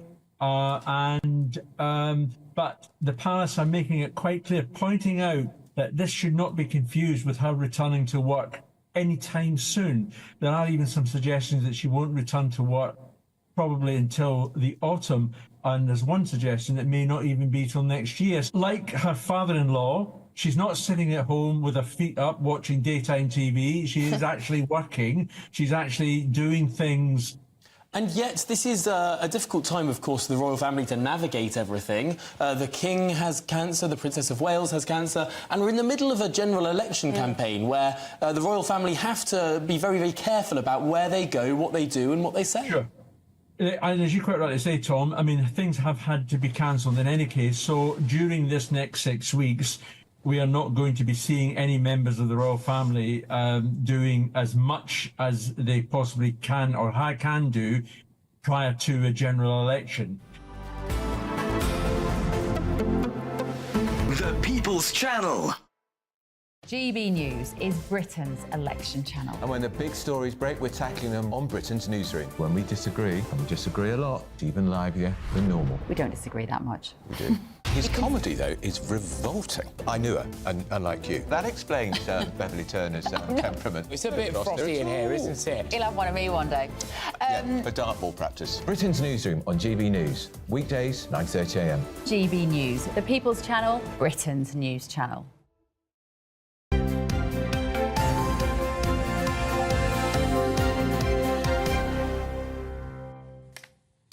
Right, let's see what's in the papers this morning with the co-founder of the Together Declaration, Alan Miller, and the journalist Andy Jones. Morning to you both. Morning. Can we have a look, Alan, at the Observer looking at the NHS? It's going to be worse off whoever wins, apparently. That's right. Well, the Nuffield Trust has said that both parties are going to leave the NHS Trust worse off than the austerity years. They're looking at investment and projections. But I think the thing is that what's really interesting about this piece, and also some other articles today in the papers, is how A&E and the NHS and different areas are under so much pressure, 7.5 million waiting, yet doesn't seem to mention at all a couple of the things that have really caused that. One has been because absolute spending has increased on the NHS. People often don't mention that.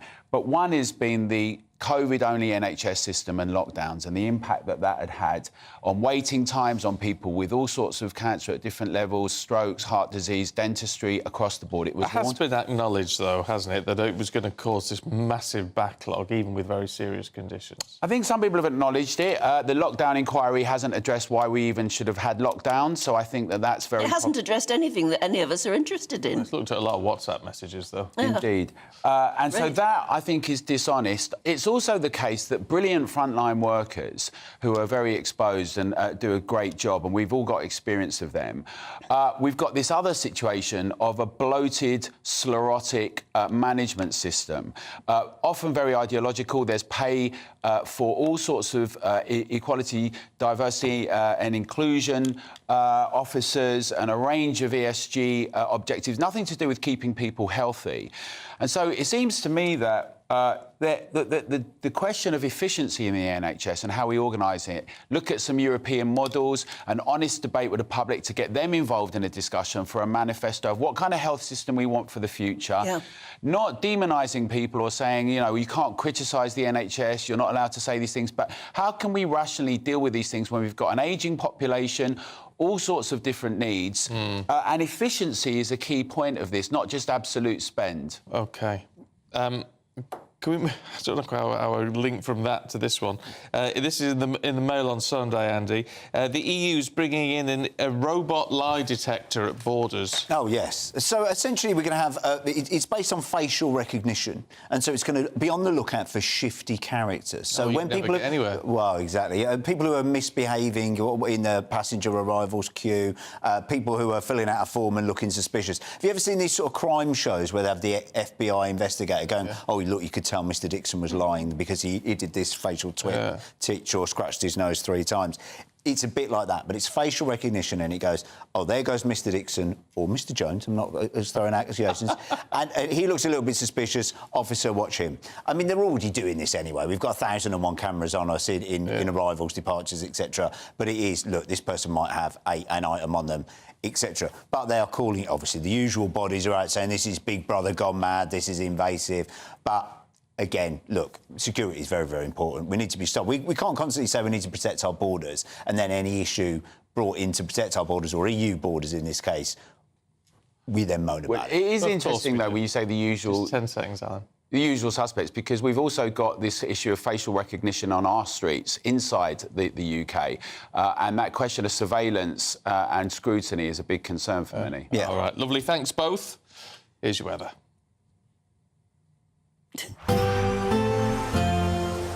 That warm feeling inside from Boxed Boilers, sponsors of weather on GB News. Hello and welcome to your GB News weather update brought to you by the Met Office. For the second half of the weekend, there's sunny spells and showers, some longer spells of rain. However, it will be largely dry in the southeast where it'll be feeling warmer too. Through into the morning then, still plenty of scattered showers across the country. These are a little bit heavy at times. We've also got some longer spells of rain just sweeping its way southwards across Scotland and into parts of Northern Ireland. Plenty of sunny spells in between those showers though, and feeling a little bit warmer across the southeast where we'll start to see highs of 21, maybe even 22 Celsius in those longer spells of sunshine. Plenty of blustery winds as we head into Sunday afternoon, particularly across the northwest of Scotland, where we'll see those outbreaks of rain. But generally that rain clearing to the far south of Scotland and turning largely dry across the far north of Scotland by the evening, though still a fair amount of cloud around here. Outbreaks of rain across southern parts of Scotland, starting to break up a little into parts of Northern Ireland by the time we reach the afternoon. And then elsewhere, it should be turning largely dry, though there still will be the odd shower around in places across central areas and southern areas of the UK too. Through into the evening across central and southern UK, it should be a largely drier night than the previous night. However, there still will be the odd outbreak of rain across Scotland, northern England and parts of Northern Ireland, perhaps with the odd heavier outbreak as well. Still plenty of cloud around overnight too, which means on the whole, another fairly mild night on offer to start the new working week. So for Monday then, it should be a largely drier day across central and southern parts of the UK. Still a chance of the odd shower, but plenty of sunshine, particularly if you compare it to the weekend. A bit of a cloudier picture across the northern half of the UK. Still plenty of those showers, which could still be heavy and thundery in places. But once again, the southeast catching the highest of those temperatures with highs of around 22 Celsius. Bye for now. A brighter outlook with Box Solar, sponsors of weather on GB News.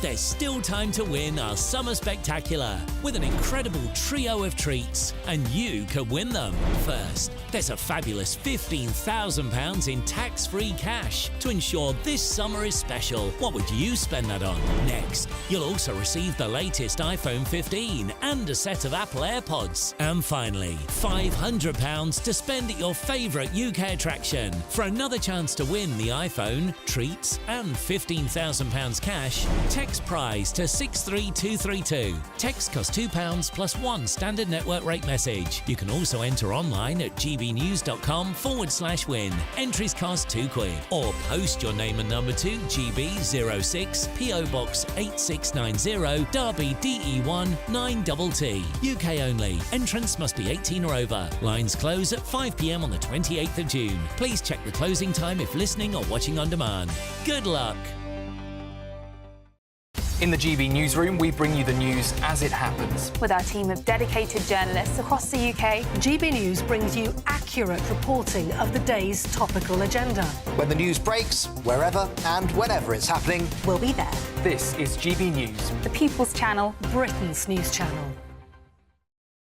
If you want your news to be straight talking... This is a nightmare for the Conservatives again. Down to earth. It's not just Nottingham where this is happening, is it? And most importantly, honest. Hard-working, middle-class taxpayers, they'll get the book thrown at them. Then catch me, Martin Daubney, Monday to Friday, 3 till 6 p.m. on GB News, Britain's news channel. Sunday nights on GB News. From 6, Neil Oliver. At 7, it's Free Speech Nation with Andrew Doyle. At 9, Mark Dolan. And at 11, get set for the week ahead with headliners. Tomorrow's papers tonight. GB News, the People's Channel, Britain's news channel. Are the newspapers getting you down? My wife didn't divorce me that month. Struggling to separate the wheat from the chaff? I know that it's a bit of a circus at the best of times. Well, don't worry. Headliners has got you covered. We'll take the burden of reading the day's news, and if we get depressed, who cares? It's an occupational hazard, frankly. That's Headliners on GB News from 11 p.m. till midnight, and the following morning, 5 till 6 a.m. on GB News, the comedy channel. Nah, just kidding. Britain's news channel. I'm Patrick Christie's. Every weeknight from 9, I bring you 2 hours of unmissable, explosive debate and headline-grabbing interviews. What impact has that had? We got death threats and the bomb threat and so on. As time passes, she could have said Storm. You made my argument for me. My guest and I tackle the issues that really matter with a sharp take on every story. It went everywhere. Something practical could be done. Or I can become something different. Patrick Christie's tonight from 9 p.m. only on GB News, Britain's news channel.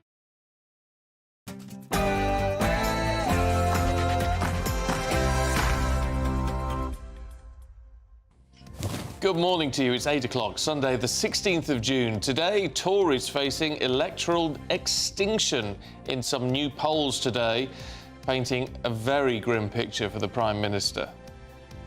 The nation's spirits lifted as the Princess of Wales returned to royal duties, or at least some royal duties, during a triumphant Trooping the Colour yesterday. World leaders gather in Switzerland to set out a path for peace between Russia and Ukraine, but one major hitch, they didn't invite Russia. And the Home Secretary is demanding answers from the police after this disturbing footage emerged of a police car ramming a cow in West London. We're told it was a calf and it is now all right. Good morning. England boss Gareth Southgate believes his side will need to be exceptional if they're to progress through Group C. The Three Lions face Serbia tonight in Gelsenkirchen as they open up their Euro campaign. Meanwhile, are there signs that Emma Raducanu is peaking in time for Wimbledon? Find out later this hour. Hello, well, it's an unsettled end to the weekend with some showers and some longer spells of rain. There is some drier and warmer weather on the cards though, so stay tuned for all your latest weather updates. Morning to you, I'm Stephen Dixon. And I'm Anne Diamond, and this is Breakfast on GB News.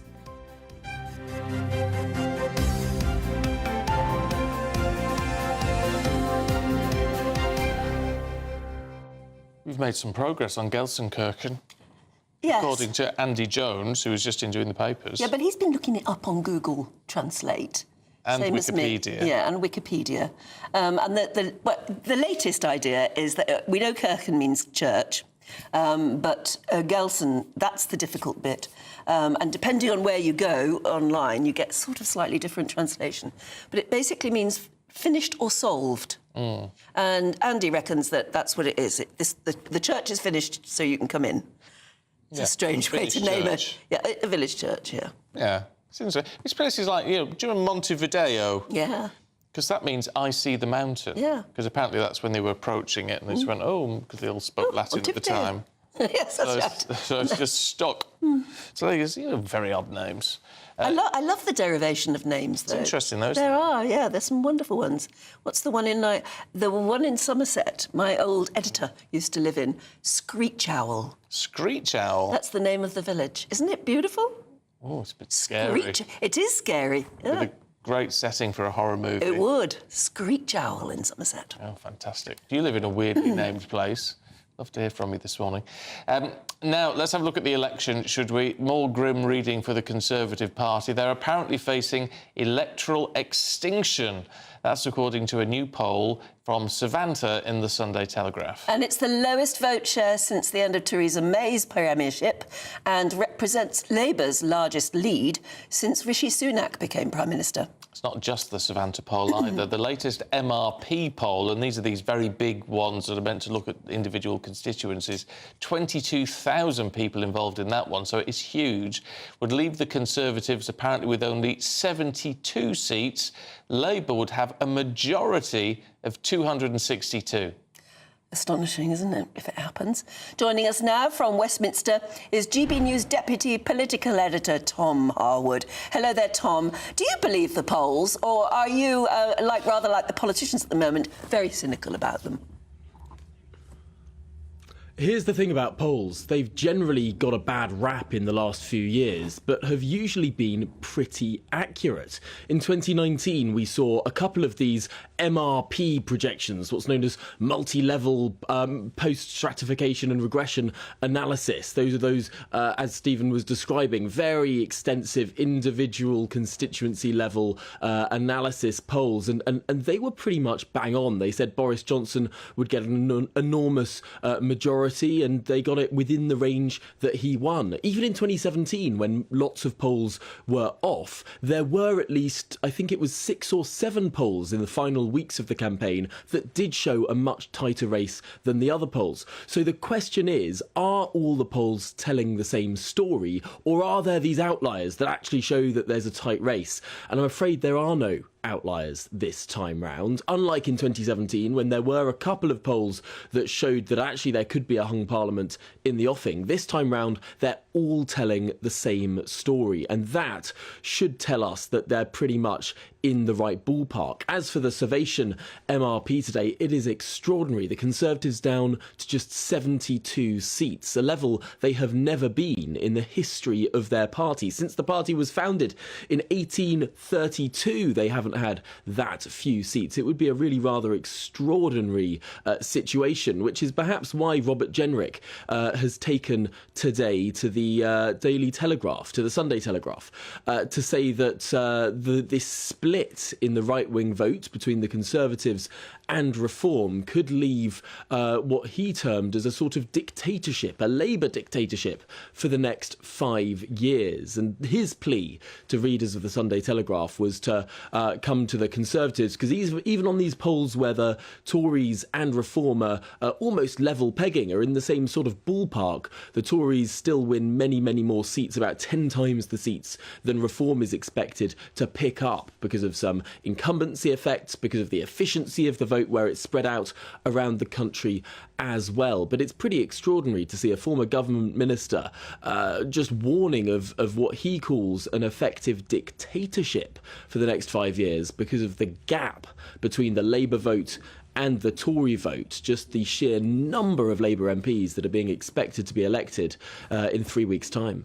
But whoever we're looking at in this, Tories, Labour, Reform, Lib Dems, whoever it might be, it seems that there is an unusually high number of undecideds still with what, 2.5 weeks to go? That's true, and different polls do different things with undecideds. So you'll see, for example, with Salvation and I think with YouGov, what they do is redistribute the undecideds in their polls due to sort of past voting intention and sort of divvy them up that way. There are other polls that sort of just leave them out, and they tend to give Labour a few points larger lead. But even when you do redistribute those undecideds and say perhaps they'll break mainly for the Conservatives, you still do see these enormous leads and these landslide majorities for the Labour Party. But it does suggest that because there's a great deal of apathy, there's a great deal of perhaps suspicion of politicians of all parties. It might not tell us a lot about what's happening in 3 weeks' time in this election, but my goodness, it can tell us a lot about what may happen in the first months of the next government. It could be that the honeymoon of any Labour government that is elected is really rather short, because there doesn't seem to be this enthusiasm. Many commentators have suggested that this is a process of Labour sort of winning by default after all the other parties seem to have had spectacular implosions and infighting. Well, perhaps the Labour Party wins almost by default, and then that ire, that anger towards politicians that definitely is out there in the country turns from the Conservatives to the Labour Party. That's certainly not an unlikely proposition, as all of the problems that are faced by many countries around the world then hoisted on the lap of Sir Keir Starmer. It was interesting looking at the G7 in Italy over the last few days. These 7 leaders from the G7 countries are the least popular leaders of these countries that has ever been gathered together at one G7. The approval ratings of people like Justin Trudeau, of Joe Biden, of Rishi Sunak, of Olaf Scholz, of all of these people, Emmanuel Macron, all of these people have double-digit disapproval. And it's perhaps because every country that I've just listed, all of those G7 countries to a greater or lesser extent are facing higher interest rates, higher housing costs. They've had a bout of big inflation and taxes have gone up. It's a terrible time to be an incumbent government in the Western world right now. Yeah, and yet they all want it, don't they? They all want the power. Tom, thanks very much indeed. Good to see you. Thank you. Right, let's move on to some more positive news, should we? Because the Princess of Wales resumed some public duties as she continues her cancer treatment, as you will know from yesterday. Well, there were crowds out and they really cheered as Princess Catherine appeared with the King and other members of the royal family on the balcony at Buckingham Palace. There was a 41-gun salute, an RAF fly past, of course, marking His Majesty's official birthday, following the Trooping the Colour parade. Yeah, it really was fantastic, despite the rain. Former royal correspondent for The Sun, Charles Ray, joins us now. Did you enjoy watching it as much as we did, Charles? Loved every minute. It was a wow moment, especially to see the Princess of Wales back again. It was fantastic. I mean, she didn't have to turn up yesterday, but, you know, she made the effort. And I think we have to be very, very careful, because we have to look at that statement that she put out, you know, telling us about, you know, she's had good days and bad days. But in that last paragraph, where she says, I'm still months away from being, you know, fully fit. So let's not expect we're going to be seeing her, you know, very much over the next, you know, few weeks, few months.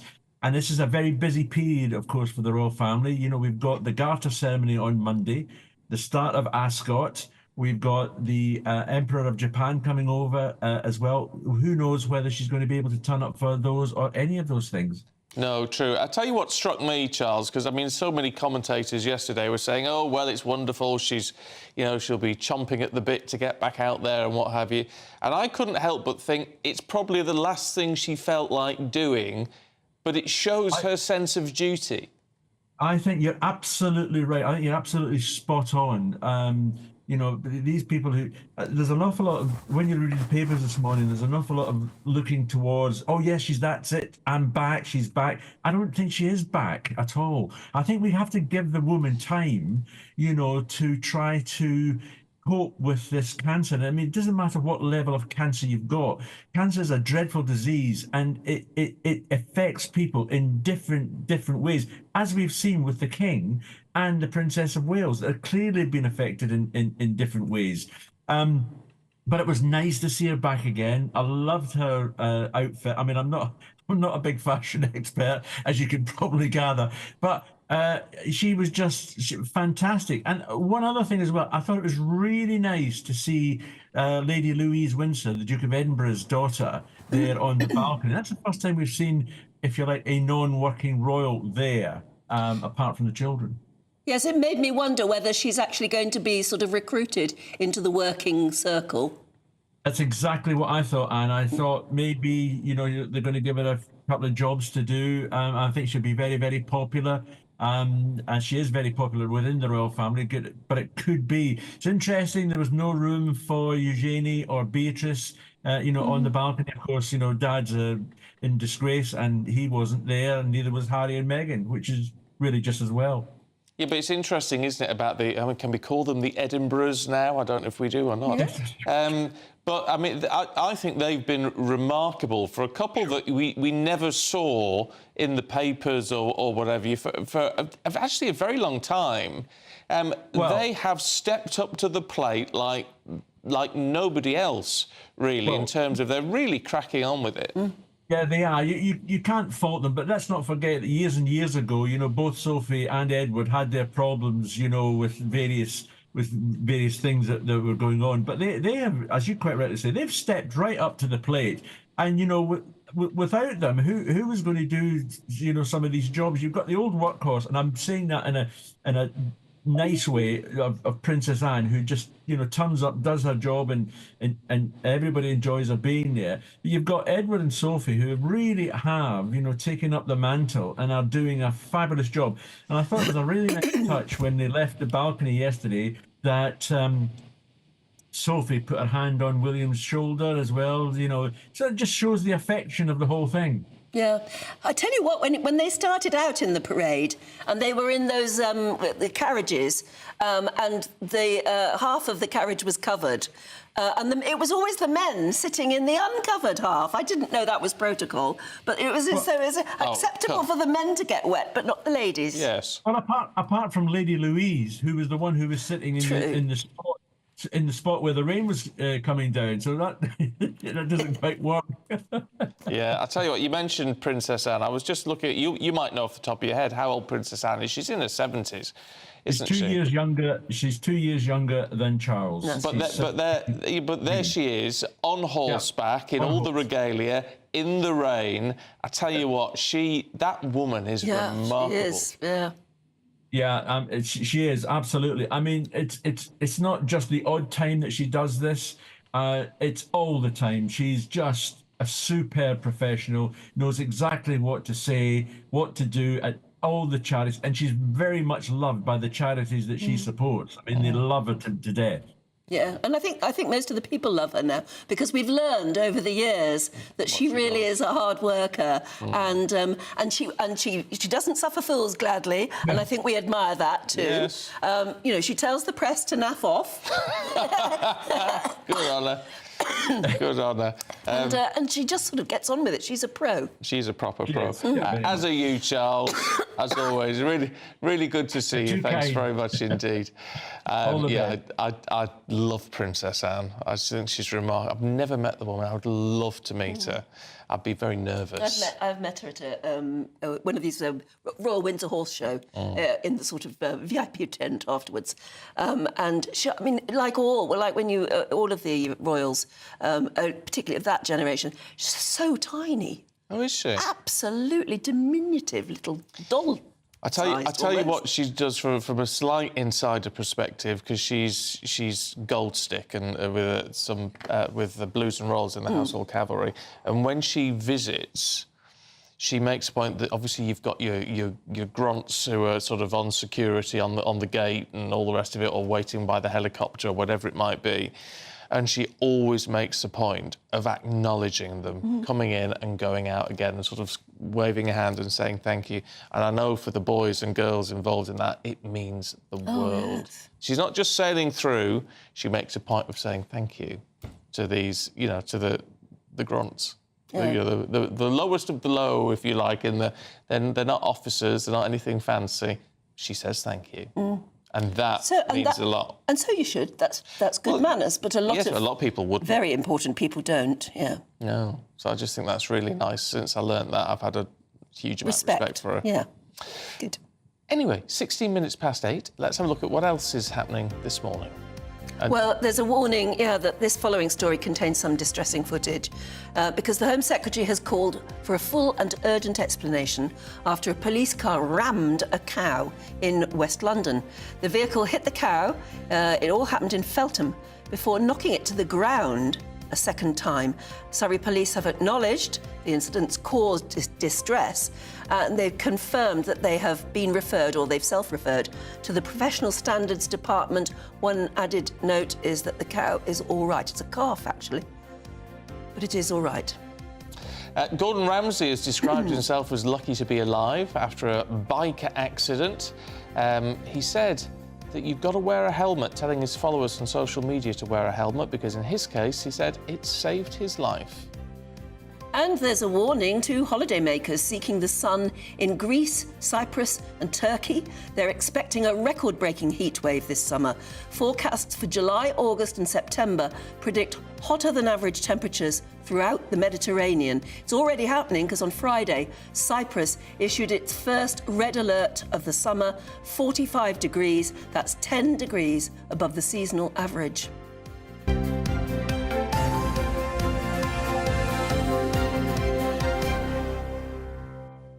I know it's really, really stupid because hot weather like that is, I mean, it's unpleasant and dangerous. However, I can't help but feel a bit jealous. I'm going ahead to Cyprus quite soon, just for a bit of a break. Because if you treat it carefully, if you're in air-conditioned places, you're not in the direct sun and all the rest of it, I mean, obviously most people will be all right, but it can be dangerous to some. But I still feel just a bit jealous because it's just so miserable over here. When are we going to get a summer? That extreme hot weather, they're talking about 47, 48 degrees in July, August, September. The trouble with that is it causes fires. Yeah, well, yeah. Yeah, that's true. But I agree. We're so fed up with the weather here, aren't we? We'd almost deliberately go. Fed up with the drizzle. Anyway, I think if you're in Scotland today, in the northwest of England, you're going to get plenty of drizzle again, I'm sorry to say. But let's get the full forecast with Honor. A brighter outlook with Box Solar, sponsors of weather on GB News. Hello and welcome to your GB News weather update brought to you by the Met Office. For the second half of the weekend, there's sunny spells and showers, some longer spells of rain. However, it will be largely dry in the southeast where it'll be feeling warmer too.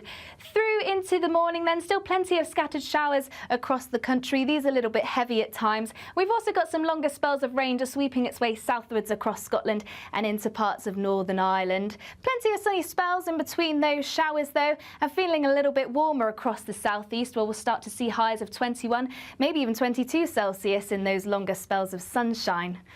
Plenty of blustery winds as we head into Sunday afternoon, particularly across the northwest of Scotland, where we'll see those outbreaks of rain. But generally that rain clearing to the far south of Scotland and turning largely dry across the far north of Scotland by the evening, though still a fair amount of cloud around here.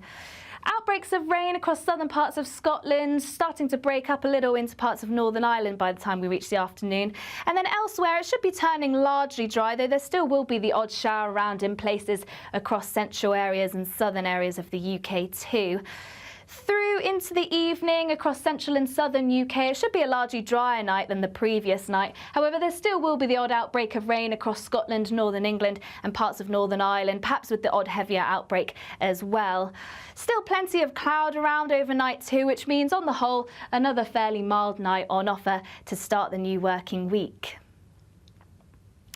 So for Monday then, it should be a largely drier day across central and southern parts of the UK. Still a chance of the odd shower, but plenty of sunshine, particularly if you compare it to the weekend. A bit of a cloudier picture across the northern half of the UK. Still plenty of those showers, which could still be heavy and thundery in places. But once again, the southeast catching the highest of those temperatures with highs of around 22 Celsius. Bye for now. That warm feeling inside from Boxed Boilers, sponsors of weather on GB News. 21 minutes past 8, it's time for our giveaway now. Your chance to win over £16,000 worth of prizes.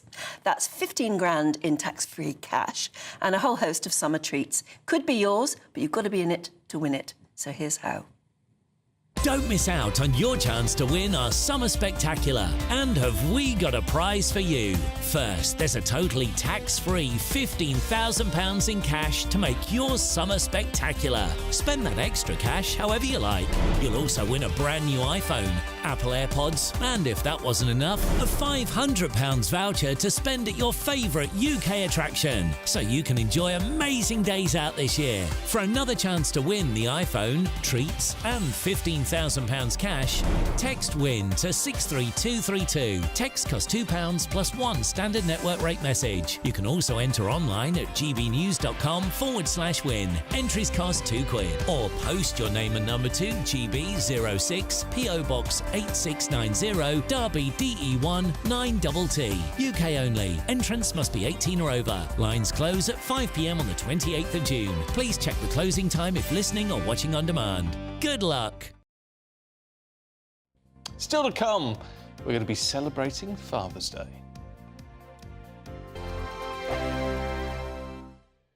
Nana Queer, weekends from 3 p.m. Well, the first thing we've got is obviously D-Day, which was so moving that I think everybody was crying. You see these wonderful old people who gave their lives and they were crying to remember it all. You see tears in the King's eyes. You saw Camilla, the Queen, crying. And I think, gosh, you know, actually Britain's maybe opening up and we're not sort of stiff upper lip all the time anymore. I think that William was so dignified. Oh, he's amazing, isn't he? And he was the young king. And I thought he was brilliant. He must have been heartbroken that he couldn't have his wife with him. And one of the people who knocks us on the head now and then is Harry. He got the green light to appeal to the appeal. It's a third one. And he wants to make sure that the government gives him protection all the time, automatically. One of the reasons is that he's going away with Meghan for a tour, world tour, which made my heart sort of pump, because this is going to be another copy of what the royal family is like.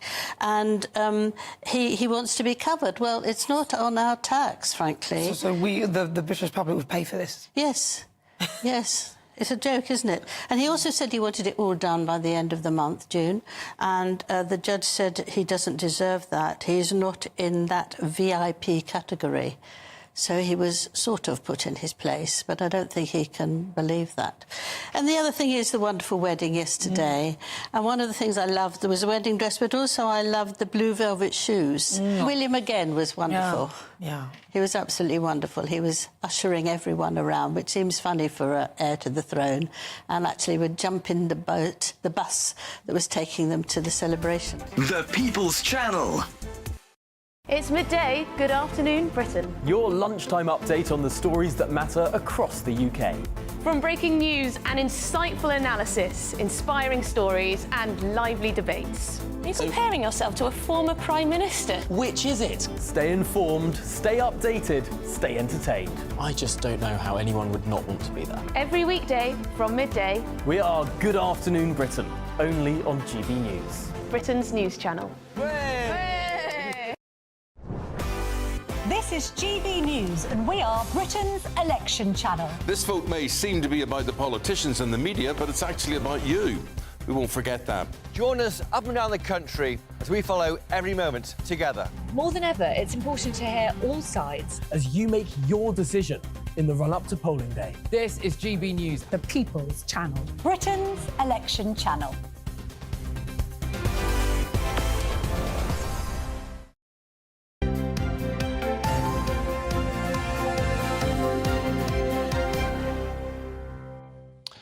Lots of Father's Day messages coming through. Lots of Father's Day messages, thank you. Sue says, Happy Father's Day, my 3rd year without my dad.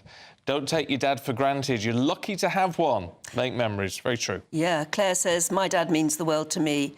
Thank you for your message. Billy says, in response to the others, well said, they must always be remembered. Happy Father's Day to you all, June says. Paula... And good luck to England for a win tonight. Yes, quite right. Paula says, can you say a quick message to my dearest dad, David from Whitstable. Best dad ever, obviously. Always there for us, always supportive throughout everything. Can't thank you enough for being such a rock, especially over the last few years. Have a wonderful day. Holly, Harry and I will see you later. It was lovely. Oh, Simone. I've just got to mention Simone. I don't know what she's talking about. No, but she lives in Austria. But because she says, morning, lovely Anne and Dr. Dixon. See, someone finally gets it right. Sucking up. Better for being called Mr. Dixon. But the point is, Simone, you live in Austria, so you know about... Now, we've had so many messages, because I was asking about Gelsenkirchen. Because that's where the game is, and why it's called Gelsenkirchen. What does it mean? And Kirchen Church, yes, but there are so many different thoughts as to what Gelsen means. But she said, I live in Austria, and Gelsen means mosquito, as a number of other people have pointed out. But since you live in Austria, I'm going to give it to you. The name of that town means mosquito church. There you go. Maybe they've got a problem. And the other thing about Gelsenkirchen is that apparently it's also called or known as the City of 1,000 Fires because there were flames of mine gases. It was a mining town. The most important coal mining town in Europe, apparently, called the City of 1,000 Fires for the flames of mine gases flaring at night. Oh, there you go. So that was quite a sight. Anyway, Simone, whatever you say, I think is right, because you actually got my name. Yeah, no, I think it's right, because you live in Austria. There you Thank go. you for that. Right, well, as well as all that, there was your Father's Day messages, of course, because dads up and down the country should be enjoying breakfast in bed today. I do hope so, yeah. And just for today, they're always right. We've been out and about in Bideford, in Devon, to hear what the people there want to say to their dads. Happy Father's Day, Dad. Happy Father's Day, Dad. Hope you have a great day. Happy Father's Day, Dad. Hope you have the best day ever. Happy Father's Day, Nigel. I hope you have a lovely day. Happy Father's Day, Dad. Hope you have an amazing day. Thank you for always being there. And hopefully we'll have a drink together soon. Happy Father's Day, Dad. Sorry I won't be with you today, but I'm going to make sure to send you lots of photos and hope you have the best day ever. He's a character in his own way, but he's there for us when we need him.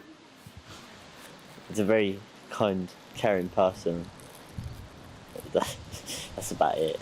He works really hard for the family and he's been providing food for us for ages now. ever since I think I was born, and probably before I was born as well. He can be very energetic. He just doesn't like to show it a lot.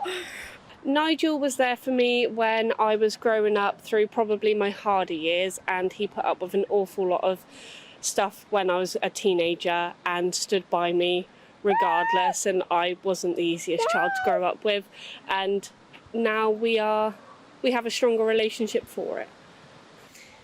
He's never stopped being there for us all. You know, he's a very clever man as well. Dips his hands in a lot of different activities with the kids as well. But no, yeah, he's a really good man. Really good man. Yeah. Happy Father's Day! Ah, that lady who says she wasn't the easiest child to raise. Shame. I mean, I was obviously extremely easy to raise. I'll bet. Walk in the park, never caused any problems for my parents whatsoever. No, I can imagine. And if they're watching, get in touch. That's very easy. Right, we've got the sport with Aidan. That's coming up next. GB News is Britain's election channel. And when the big stories break, we're tackling them on Britain's newsroom. When we disagree, and we disagree a lot, it's even livelier than normal. We don't disagree that much. We do. His comedy, though, is revolting. I knew her, unlike you. That explains Beverly Turner's temperament. It's a bit frosty in here, isn't it? He'll have one of me one day. For dartball practice. Britain's newsroom on GB News. Weekdays, 9:30 a.m. GB News, the People's Channel, Britain's news channel. Hi there, I'm Michelle Dewberry, and I'm going to take a second to tell you all about my show, Dubes & Co. We start off with the issues of the day. We then bring in both sides of the arguments. We get rid of the disrespect, and then you throw me into the mix. And trust me, I'll tell it exactly how it is. And then, of course, the magic ingredient, you at home. We mix it all together, and what have we got? In my opinion, the best debate show in town. Monday to Friday, 6 till 7 on GB News, Britain's news channel. Join me, Neil Oliver, every Sunday night at 6 p.m. on GB News. And if an hour is not nearly enough for you, go to gbnews.com for special extended episodes online every Friday at 9 p.m, where we can truly get into the nitty-gritty of what's going on. GB News, Britain's news channel. In the GB newsroom, we bring you the news as it happens. With our team of dedicated journalists across the UK, GB News brings you accurate reporting of the day's topical agenda. When the news breaks, wherever and whenever it's happening, we'll be there. This is GB News, the People's Channel, Britain's news channel. We're proud to be GB News, the People's Channel. And as you know, we always love to hear your views. Now, there's a new way of getting in touch with us at gbnews.com/your say. By commenting, you can be part of a live conversation and join our GB News community. You can even talk to me, Bev Turner, or any of the members of the GB News family. This is GB News, and we are Britain's election channel.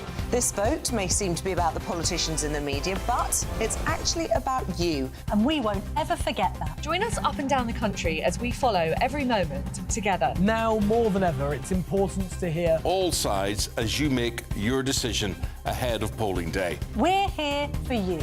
This is GB News, the People's Channel, Britain's election channel.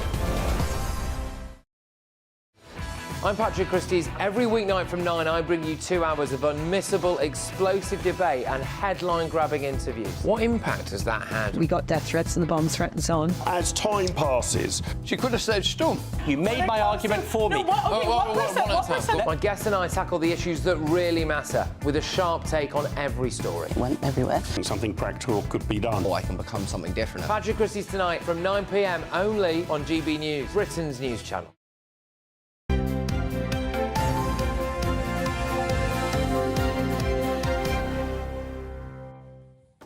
8:33, good morning to you. Aidan McGee's got the sport on a very big sporting day because England facing Serbia.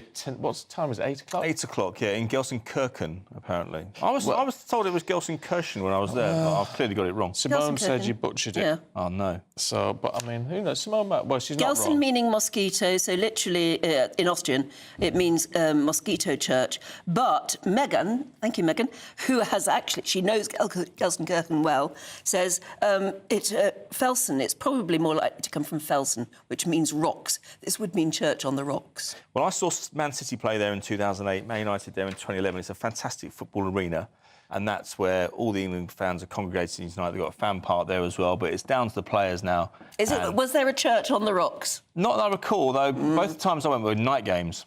So, I may, unless it was lit up, I probably wouldn't have seen it. I was in and out there quite quickly. The trains over there are fantastic, I have to say. Anyway, apart from talking about the transport infrastructure of... No, I know. It's Gelsenkirchen has taken over the programme, I'm afraid to say. It has. Well, look, England have to get results tonight because there's real expectation. They're not in a particularly strong group. They have to be convincing tonight, Anne, as well. Germany flew out the blocks on Friday, as we discussed yesterday, against Scotland. Spain yesterday against Croatia. That's a really, really excellent win for them. Spain haven't done a great deal in recent tournaments. They've been on a little bit of a fallow period in terms of producing players for international teams. And so England tonight, I think there's a little bit of pressure on them. I think there's a little bit of weakness in the defence. I think there's a bit of an imbalance in the squad. I've often felt that there's a mentality issue with England. Sam Allardyce told me when he took over England, he said the problem is in the players' heads. He said that they play well for their clubs and in pressurised situations, but the pressure of playing for England is something else. There's only one team in this country that makes us go out and buy barbecues from supermarkets at discount prices, and that's England. That's the biggest show in town. And that's like the top 6 clubs don't like me saying it, but playing for England is a far, far more pressurised environment than playing for your club. And that's why players have come up short generally over the years. That's why we got to penalties in several different tournaments and we haven't really crossed the line. I've questioned down the years whether under Southgate, are the England team just too nice? They've got the ability.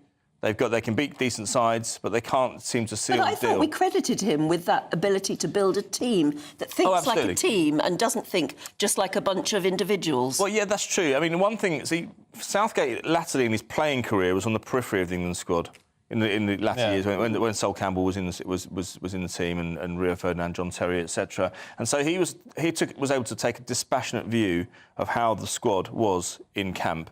And there were groups, there were cliques, there was the United players, there were the Chelsea players, there was a north-south divide as well. Alan Shearer had a table of his own. It didn't matter about his club. He was such a big personality. He had his own mates on his table. And Gareth Southgate, this is not conducive. Holland had the same problem at the same time, and where the players they just couldn't. There wasn't a cohesive unit. So that was the first thing Gareth Southgate changed. He said the ability has to be able to shine through, and it's not going to shine through if you're not a team. And he's formed this leadership group as well. I don't know if you saw it in the paper this morning, where he's encouraged. He's got a four-player leadership group to discuss any problems that are tactical going on in the tournament. And he's planning for the future, even though he probably won't even be there. He's included Jude Bellingham as part of that four-player leadership group, even though he's only 20. He's 20, yeah, exactly. So he's looking ahead to the future. But in terms of what they do tonight, I think they need to look convincing because there's a little bit of negativity, not too much, but a little bit resulting or emanating from that defeat against Iceland, which, whatever way you describe it, was a very poor result at home, especially the last game before the World Cup. And I think we could just do with being just the mood around England needs to be lifted tonight, and they've got an opportunity to do that. Serbia are not a top side. I predicted last hour 1-0. With a Harry Kane penalty.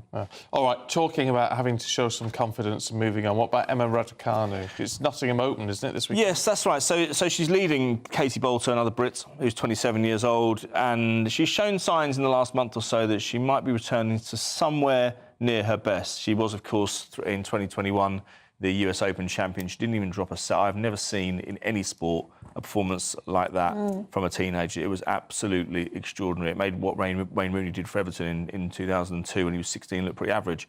But winning all those matches, it was absolutely extraordinary. But she's done nothing since then. She's had injuries. She'd had personnel problems with coaches, changing them all the time.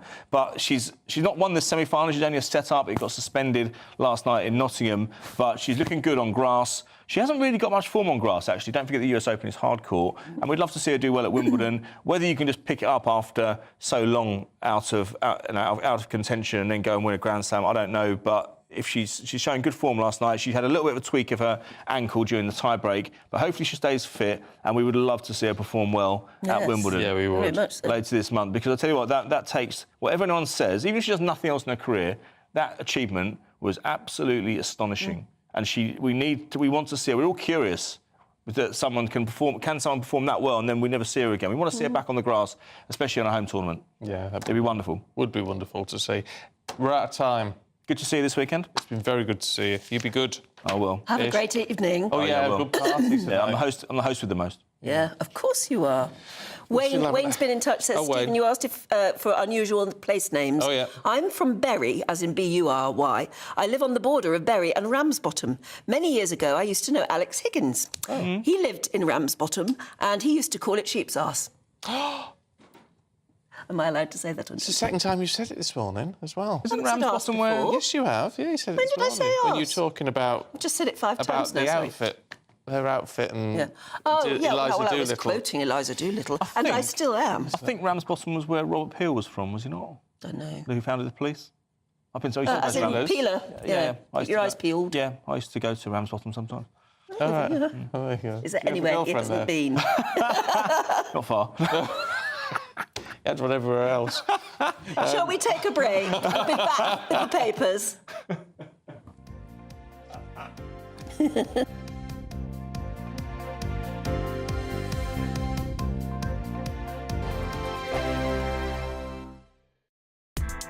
Join me, Nana Okoye, for an informative, interactive news programme with a difference.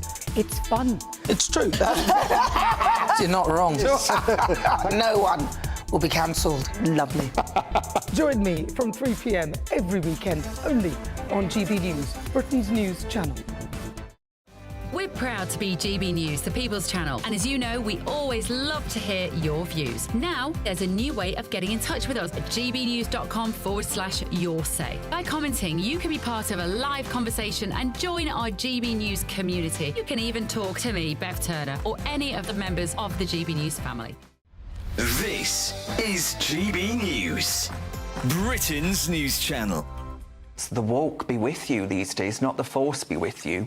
And Star Wars, you know, it was the one thing as a kid that brought me and my brother together pretty close, and I love it with all my heart. But ever since Disney took it over, this diversity, equity and inclusion has run rampant throughout it. And actually we've had the actress from the latest Star Wars spin-off, a series on Disney, actually saying that making white people cry was actually what she wanted to do. Have a listen. When people watch The Hate U Give, what do you want them to walk away with? Because I know everyone has a slightly different feeling. Well, I mean, white people crying actually was the goal.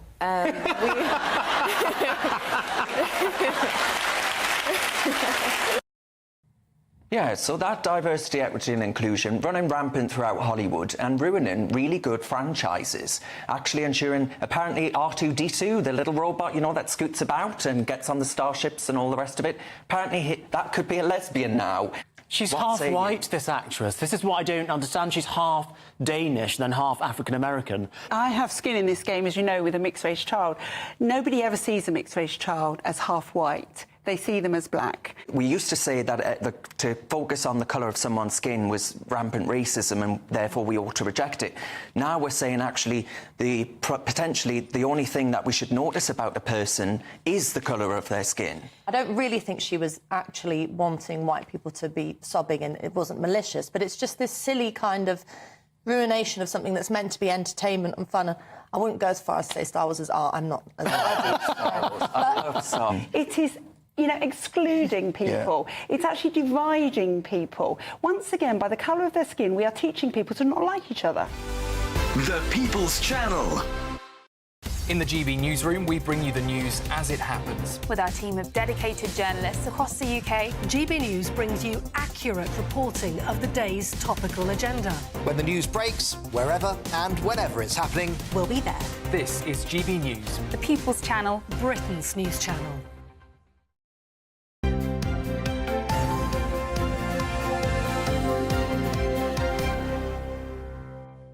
8:43, let's go through the papers then with co-founder of the Together Declaration, Alan Miller, and the journalist Andy Jones. Gents, good to see you once again. Andy, the Times Online, oh, well, this is top of the list, but it might be quite interesting. If you get your phone nicked, what happens to it? Sunday Times, Louise Eccles has done a great story about what happens to your phone when it gets stolen. Pretty much everyone has either had a phone stolen, had a phone snatched, lost, etc., etc. 200,000 phones stolen a year in Britain. It's an epidemic. Really? So many of us have now got to find your iPhone, which tells you where it goes. Yeah. And so many of them have been tracked, not just to China, but a very specific place in China called Shenzhen City, which is sort of the third largest city, where they're sold in markets. They're either sold as a phone item, for people to use, because even though China makes most of the world's phones, they can't physically afford the phones over there because of the poor wages. Or, more often, if they can't unlock it, they break it up and sell it as parts, which is quite interesting because China is making most of the world's electrical goods. But actually what they're realising is the minerals inside them are significantly worth more money.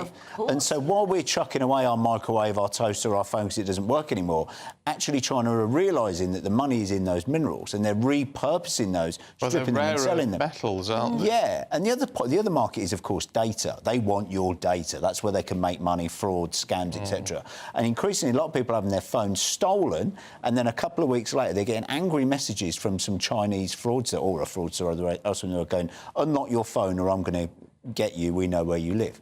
And the message from this report is, if you get these messages, absolutely don't unlock your phone. Don't give in to these creeps and creatures. But shows the phone stealing epidemic, and it's funded by big business abroad. Lots of money abroad interested in buying your phone second-hand, either to sell all the minerals or the data. Oh, I've never had one nicked yet. Because you're too tough, Stephen. You're too alpha. They're scared of you. This is it. No one would dare. Get a big dog like Stephen's got. They won't bother you. No, that's true. Alan, can we have a look at the Observer? Yeah. And Labour, where's Labour directing its activists? So Labour's directing activists to 13 seats out of the 28 that it won in 2019, which has a fifth, at least, of Muslim support. And if you go to their site, they're directing activists to go there because there's a concern around the issue of Gaza and the discussion for Israel. Now, some people would have said in the local elections and this election, why are people not making national, local issues their key things rather than international ones? We have seen that some people have left the Labour Party, like in Birmingham, people standing on a Gaza first position. And we've seen both Jeremy Corbyn, who's standing independent, and others like George Galloway. And this is posing a bit of an existential threat for Labour in the same way that perhaps the Conservatives are having their own challenge with reform. They're saying that they want to appeal to the Muslim community, and it's still saying that 63% of them are going to go with Labour, but they're of an older generation. I think what's so interesting about this is the increasing identity politics that's happening and the fact that an issue that's abroad can take so much attention. And the question surely becomes... something over which we can't do a great deal about. Well, surely the question becomes, what are our common values and common principles? Are we citizens that share in them? Or is it something... And we've seen also, I've got to say, a big concern. Not only have we seen people like Rosie Duffield, who has now had to stand away because of threats to her safety, but MPs that have been threatened with violence, Labour MPs and others, and getting burnt down in attacks. And I think that everyone should challenge that attack on democracy and free speech. And as citizens, we've got to be able to hear one another. I mean, look, I absolutely abhor the horrific loss of life in Palestine and other hotspots around the world. But we're in a position where Labour are talking about changing what they're doing to defend 13 seats. But people want to hear policies about what's going to happen in Penzance, Portsmouth, Penrith, not necessarily Palestine. Alan's absolutely right. Because of the social media and the internet, we're now gazing at our TV at whatever the big story is in town and doing absolutely nothing about home affairs. We had an era previously, the huge explosion, and rightly so in some ways, about George Floyd, where people were arguing in Parliament for months, weeks, changing company policy, changing things in Britain because of something that happened in a completely different continent, as abhorrent as it is. And Labour have to be strong enough and bold enough to do what matters for Britain, because ultimately that is what people are going to vote on. And I think that's true, but the question is, though, that identity politics has become a defining feature. So whether it's Latitude Festival being cancelled as a consequence or other festivals that are having their sponsorship taken away, this issue has become something, hundreds of thousands of people protesting on the streets every week. This issue isn't just something that's a side issue, it's something that's come to dominate, particularly in certain cities around the UK. But I'm with you, Alan, but progressive policies, like all the things that you're talking about, lead to regressive outcomes. We end up with people trying to say the right thing, but doing absolutely nothing. Saying the right thing and getting wrong outcomes. When people go to bed at night and they lie awake worrying, they're worried about crime, they're worried about pensions, they're worried about their kids getting into the right schools, they're worried about health, they're worried about all of these things. And yet when I watch TV, politicians are talking about sort of splinter culture issues that don't impact people's lives it's really in Britain. interesting And I think we have to have grown-up politicians who have proper morals, proper values, and stick to them. Well, that's and the point. don't wave in the wind. What is the proper moral and value? Because the thing is, and that's what was so interesting about the parade yesterday and the idea of a shared culture and history and traditions, those ideas have been under attack. The idea that we have common values and principles that we uphold, there's been a huge debate about an attack on that, decolonise the curriculum, the idea that everything we've done is about terrible things to everyone, and also our own institutions being dominated by certain outlooks. I think there's a time where we have to address these issues in terms of our own identity, our own values. The economy, wealth creation, productivity is essential, but this is no longer a side issue. This is front and centre about our political arena.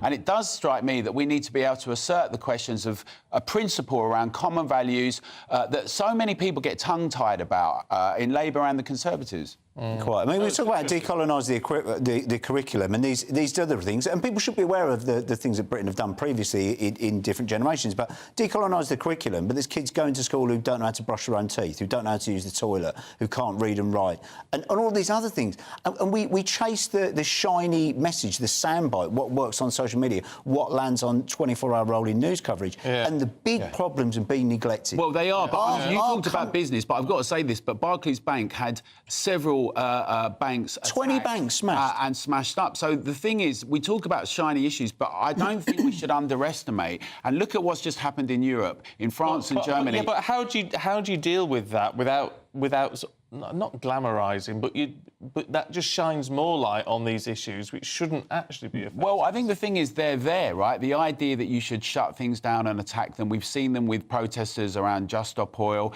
We're seeing them around issues like this. The idea that you destroy things, you vandalise them, you don't have an open discussion and try and win people over to your point of view. It's the same thing, right? The common citizen. People are seen as evil if they've got different views. We need to create a situation in Britain where we have dialogue and discussion with those we disagree with. That's together an aspiration that we've got. Well, exactly. You should be able to talk and agree to disagree. Which is why it's been quite nice. Various people have come out. There's one in one of the papers today. Jo Cox, remember Jo Cox, of course, the Labour MP who was murdered. Her sister has come out and saying how appalled she is at the attacks on Nigel Farage. Now, of course, I think politically they're sort of diametrically opposed. Yeah. Really. But the fact that she is coming out and saying this is not how we should be carrying ourselves in this country. I know that we had, obviously, John Prescott bit and the egg and the punch and this sort of thing, but if I told you sort of 30 years ago we'd have 2 politicians murdered whilst they were in office, we have regularly attacks on politicians, either politicians on their offices, death threats, all the time. And you'd be absolutely horrified. As well, yeah. And we sort of just... it feels like we've just sleepwalked into this and accept it. And we're also seeing more attacks on citizens, and we're seeing people being hunted and they're a chance, and it's really unacceptable. And I think the thing is that you have a sense, you have universal freedom. We all have a responsibility to uphold all of those freedoms here. You can abhor, it's Voltaire, you can abhor what someone else says, but we're fellow citizens, right? We need to be able to criticise the principles. You're not evil if we disagree. Have courage in your convictions, but also recognise this, because otherwise we get into a very dangerous situation where if might is over right, we're in big trouble. But is that part of the social media thing, that people are living in echo chambers? Yeah. And therefore they just think, I'm right, you are wrong. Yeah, because you then have all your biases confirmed back to you, and then you speak to other people, and then also the other problem is the algorithm. So if you're concerned about one issue and you read about it, your algorithm then gives you more and more and more and more and more of that stuff. Yeah. So if you're, for instance, Googling how the atrocities in Palestine, your algorithm then gives you even more and more and more and more of those, even if it's the same story 1,000 times. Yeah. And then so you then become that I'm not trying to diminish that tragedy in any way. But you then take one issue and then it becomes your whole life. All you get is people agreeing with you. Well, and your we algorithm also have can then a give you problem more and with more the stuff. mainstream media, if we're honest, which is it regurgitates and presents certain images and outlooks. So if you look, for instance, yesterday there was a protest and there was a question around Jeremy Corbyn and Hamas and that type of thing, but often in the press, certain ways of presenting things, we've seen it during lockdown, we've seen it in the contemporary period around the environment and on this discussion around Gaza and Israel, and this question of bias whilst at the same time talking about misinformation and disinformation. It's a very popular term, right? Certain verifiers and that type of thing. But the idea that you have open debate, it's not just a social media thing. We have at the core that's come from the university the idea you're not allowed to say that, you're going to offend me, and we've got to re-inject a sense of being robust with ourselves, free, open debate and discussion. Online safety bill across the board, we've seen attacks to undercut and take away our ability to free speak. If people think it's smart that someone they don't agree with gets shut down or cancelled, that's going to mean we're going to all end up being cancelled and silenced. Look, really interesting discussion, actually, you two. We're a bit off piece, but it's excellent. Andy, Alan, thank you both very much indeed. And here's the weather now, with honour. Looks like things are heating up. Boxed boilers, sponsors of weather on GB News. Hello and welcome to your GB News weather update brought to you by the Met Office. For the second half of the weekend, there's sunny spells and showers, some longer spells of rain. However, it will be largely dry in the southeast where it'll be feeling warmer too. Through into the morning then, still plenty of scattered showers across the country. These are a little bit heavy at times. We've also got some longer spells of rain just sweeping its way southwards across Scotland and into parts of Northern Ireland. Plenty of sunny spells in between those showers though, and feeling a little bit warmer across the southeast where we'll start to see highs of 21, maybe even 22 Celsius in those longer spells of sunshine.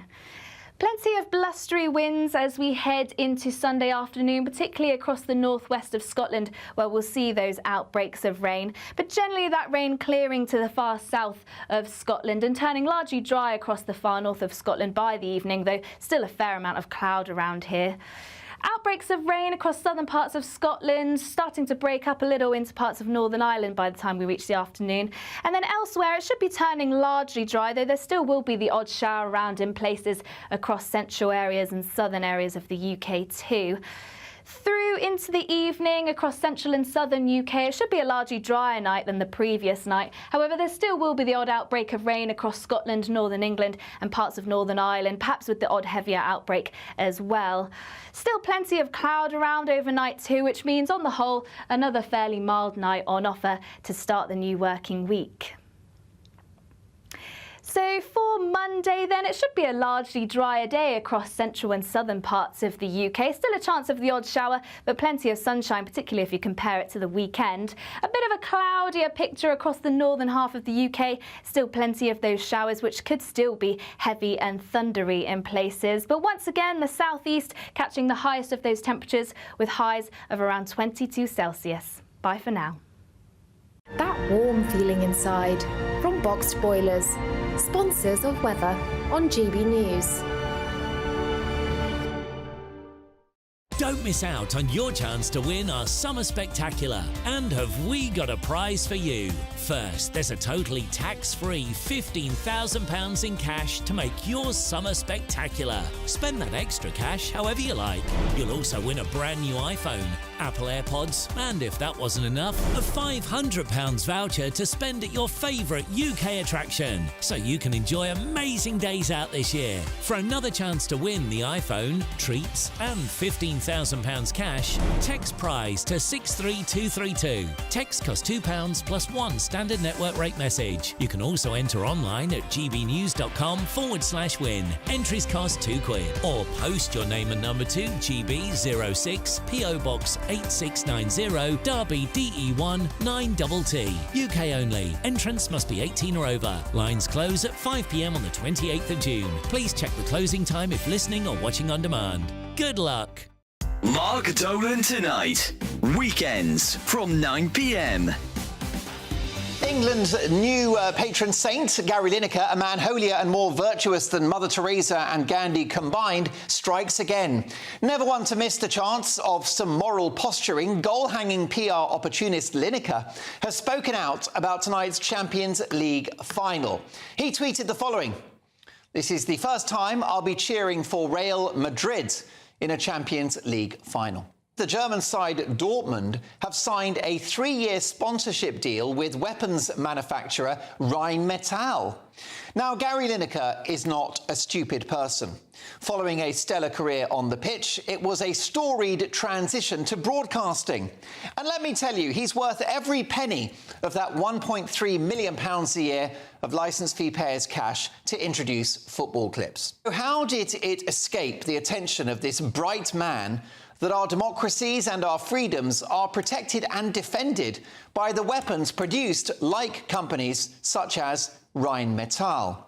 In fact, we should big up, not cancel, Rheinmetall, who have produced some of the armaments which are now helping Ukraine. Well, I'm very confused because I thought Gary Lineker was very supportive of Ukraine and their battle for survival.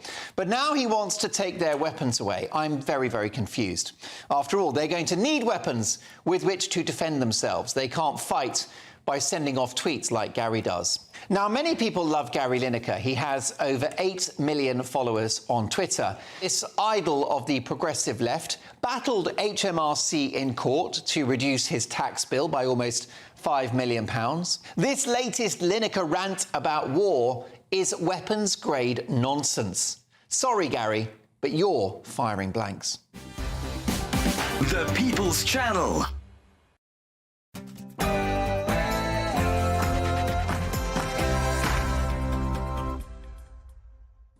Good morning to you. It's 9 o'clock on Sunday, the 16th of June. Today, Tories facing electoral extinction in 3 new polls, painting a really grim picture for the Prime Minister.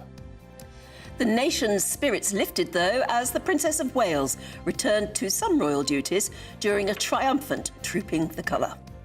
World leaders gather in Switzerland to set out a path for peace between Russia and Ukraine, but there was one major problem. Russia wasn't invited. The Home Secretary is demanding answers from the police after this disturbing footage emerged of a police car ramming into a cow in West London. The cow is all right. Hello, well, it's an unsettled end to the weekend with some showers and some longer spells of rain. There is some drier and warmer weather on the cards, though, so stay tuned for all your latest weather updates. Morning to you. I'm Stephen Dixon. And I'm Anne Diamond, and this is Breakfast on GB News.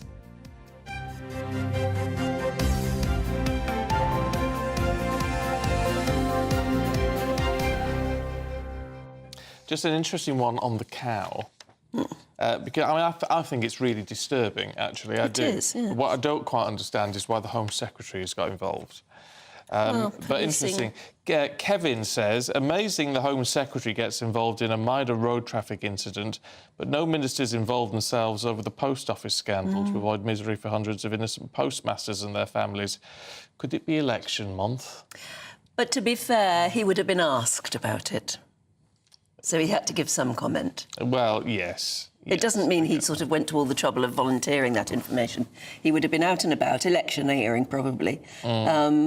And he would have been asked about it. So that's why you hear. That's why you hear what. Well, go on. What? Yeah. No. Well. No. Just your point. Excellent. It's just because I'm just reading through some of these, and on the royals, Adrian says Princess Anne is fantastic, but Sean says Princess Anne, remarkable, shaking several hands and cutting a ribbon now and again before a lavish banquet. It's exhausting work. It's not what she does. No, she does an awful lot more than that. She does, honestly.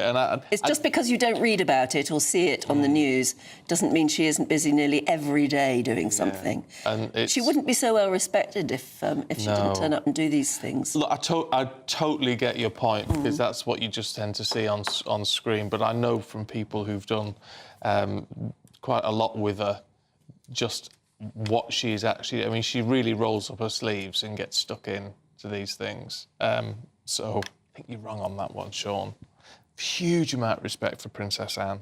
And actually, in growing respect, ever since the passing of the Queen, really, for Edward and Sophie, the Edinburghs, because I just think they're doing remarkably well. They are, yes, and they've got a common touch. I'll never forget when Prince Philip died and Sophie came out and spoke to the crowds outside Windsor Castle. I mean, there were people who were out there who were distressed and wanted to know, and she had the guts to go out and the gumption to go out and just tell people, and she was terribly upset. She was really upset. But she went out and told people about his final moments and spoke to people, and that's what they wanted to know. And I thought she showed real empathy with people, and they turn up and they do stuff, don't they? There again, they've found their niche, haven't they? I don't do sort of thing. You also have to think, I mean, certainly for the King and the Queen, but I mean, Princess Anne is, what, 2 years younger than the King.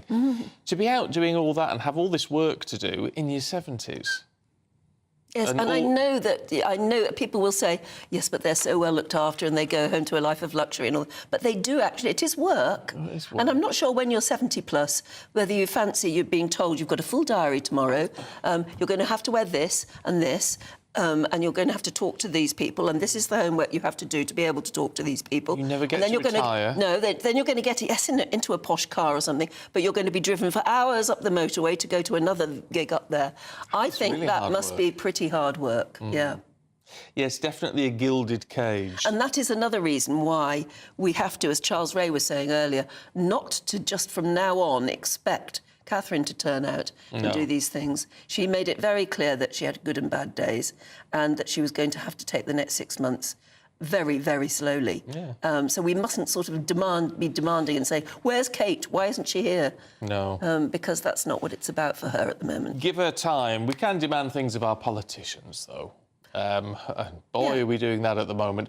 It's not looking good for the Conservative Party. They're facing electoral extinction. At least that's according to a new poll. It's in the Sunday Telegraph. It's by Savanta. And it shows the lowest vote share for the Tories since the end of Theresa May's premiership, and it represents Labour's largest lead since Rishi Sunak became Prime Minister. And it's not just the Savanta poll. The latest MRP poll, and they're sort of a lot more detailed, if you like, and a lot bigger, 22,000 people involved in that one. That reckons the Conservatives would have only 72 seats come July the 5th, giving Labour a majority of 262. It's going to be fascinating what does happen in the real poll and debating what happens next on July the 5th, don't you think? So joining us live from Westminster ahead of her programme, which of course is at 9:30, is GB News' presenter Camilla Tominey. Hello, Camilla. I can't think what you're going to talk about today. Yeah, I mean, both of those polls are so cataclysmic, frankly, for the Tories. Being reduced to 72 seats is basically electoral wipeout, isn't it? And this is the crazy thing. As we've seen the surge in reform support, but also, to his credit, madcap schemed Ed Davey, who keeps on slipping and sliding around the election campaign, he's put on the numbers for the Liberal Democrats. And what that means for Labour is that they're now on course to win this supermajority, but on the basis of a much lower vote share than was won by Tony Blair in 1997, certainly than was won by Boris Johnson in 2019. I mean, Blair and Johnson won on the basis of about 43 to 44% of popular support. The Labour number, according to some polling, is down into the 30s. And then you have to ask yourself, you know, if they get this 250 plus seat majority, which would be completely unprecedented, but on the back of only, say, little over a third of the public vote, so 2/3 of people voting for other people, doesn't seem quite right, does it, if you do the electoral maths? That's the system we've got. I'll tell you what, it does, though, beg the question, especially when you put it alongside what is likely to happen with Reform UK as to whether the system does need to be changed. Well, this is the thing, Stephen, right? We had the Brexit campaign spearheaded by Nigel Farage. Will the next thing for him to spearhead be proportional representation? Because obviously he'd have huge support from the Liberal Democrats to do that. Although, funny enough, I interviewed Daisy Cooper last week and asked her whether she'd work with Farage on it, and she said no, which didn't really seem to be in the spirit of cross-party collaboration and coalition, which is, by the way, what the point of proportional representation is. I shall be asking Mark Harper, the Transport Transport Secretary all of these questions as well this morning. He's coming on. I'll see what he thinks about talk of being reduced to 72 seats. There's been echoes, haven't there? It's been spoken about in terms of what happened in Canada in 1993 when the Conservative Party there was reduced to just 2 seats. Imagine.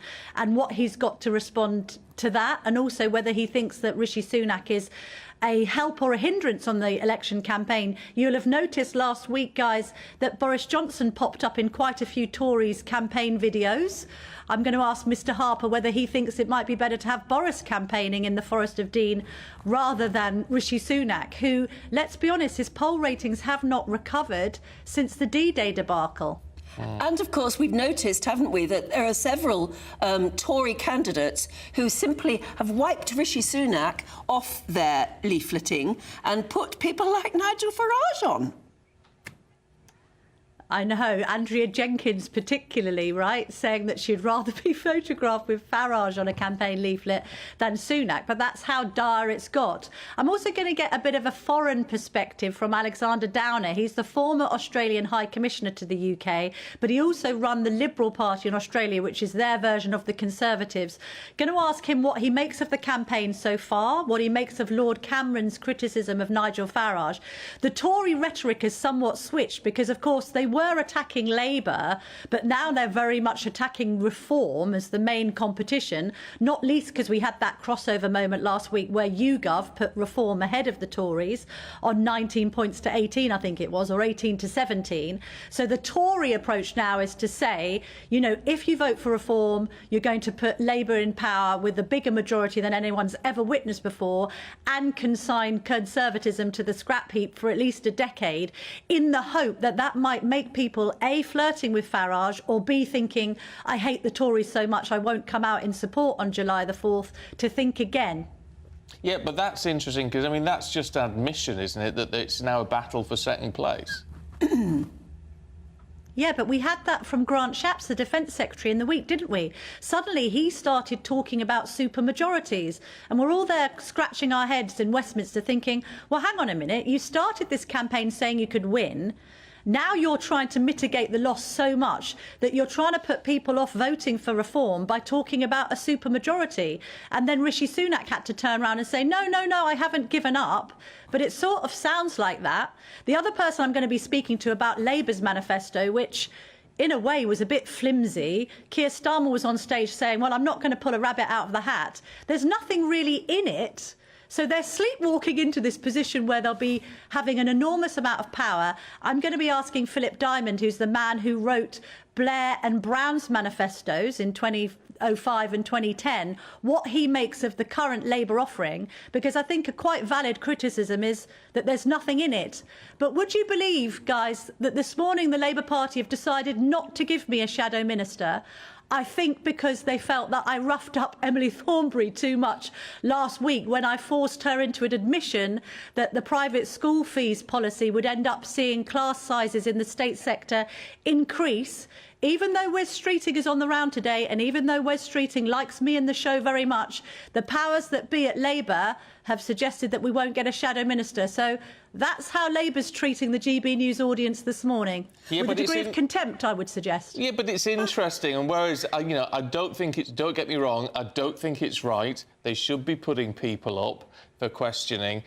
But you can see the strategy, can't you? Why risk it? Why, you know, if they just keep quiet now for the next 2.5 weeks, they're in a safe space. I know, but if you really believe what you're saying and you've got a robust manifesto and robust policies, then they should be subject to scrutiny by people like me. You know, there's no crime against asking politicians tough questions and expecting straight answers. And although they think that they can just carry the Ming vase all the way till July the 4th, our audience, our viewers, our listeners deserve to see their policies being adequately scrutinised. And as you guys know, you know, I'm just a pussycat. What are they afraid of? I'll tell you what, I'm disappointed, though, because, as you say, if it's come from the powers that be, we had Wes Streeting on the show the other day, and he does actually takes tough questioning quite well. You know, he does try to give you sort of pretty straight answers in a way. So I can't imagine it's him that's not up for it. Yeah, but the point is, they don't have to, do they? They're in such a strong position. They don't have to. They don't have to risk it with you. We do... No, that's true. Although we do always ask the Liberal Democrats every week, and I don't know why they're running scared as well, because I've said some very nice things about Ed Davey, and particularly that very moving video he recorded of him and his disabled son John, which I thought was a stroke of genius. So we shall see if they return next week. And I'm not casting any aspersions. Maybe they ran out of time. Yes, maybe so. Well, it takes a while to get those wetsuits on and off, Camilla. Yeah, I was going to say, you don't have a water slide.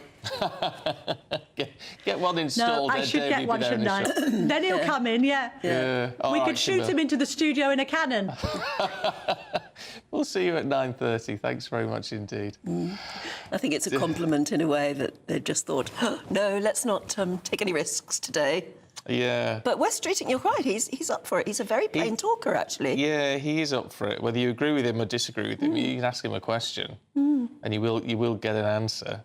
So powers that be. But that's a shame. If Labour's doing that and pulling away, to be fair, all parties do it at various points. Yeah, they might be just taking a breather to group in a way. Because it must be frightening for them at the moment. I know it's what they ultimately want, is they want to be the government on July the 5th, but they've got to, at this stage, it's very frightening. They're halfway through the campaign. They're doing extraordinarily well in the polls, and they really want to watch what they say now. It only takes one cock-up. That's the problem. But as Camilla says, you know, they want to be the next government, therefore they should be putting themselves up for questions and scrutiny. Because otherwise, how do you know who to vote for? There you go. I'm sure you've got a view on that. You may feel you already know. Yeah. Right, time for our giveaway. It's your chance to win more than £16,000 worth of prizes. That's £15,000 in tax-free cash and a whole host of treats. It could be yours, but you've got to be in it to win it. Here's what you need to know. There's still time to win our Summer Spectacular with an incredible trio of treats, and you could win them. First, there's a fabulous £15,000 in tax-free cash to ensure this summer is special. What would you spend that on? Next, you'll also receive the latest iPhone 15 and a set of Apple AirPods. And finally, £500 to spend at your favourite UK attraction. For another chance to win the iPhone, treats and £15,000 cash, text WIN to 63232. Text costs £2 plus one standard network rate message. You can also enter online at gbnews.com/win. Entries cost £2. Or post your name and number to GB06 PO Box 8690 Derby DE1 9TT. UK only. Entrance must be 18 or over. Lines close at 5 p.m. on the 28th of June. Please check the closing time if listening or watching on demand. Good luck.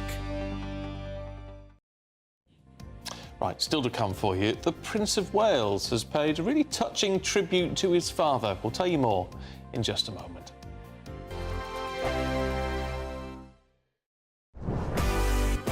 This is GB News and we are Britain's election channel. This vote may seem to be about the politicians in the media, but actually it's about you. And we won't forget that. Join us up and down the country as we follow every moment together. More than ever, it's important to hear all sides as you make your decision ahead of polling day. We're here for you. This is GB News, the People's Channel, Britain's election channel.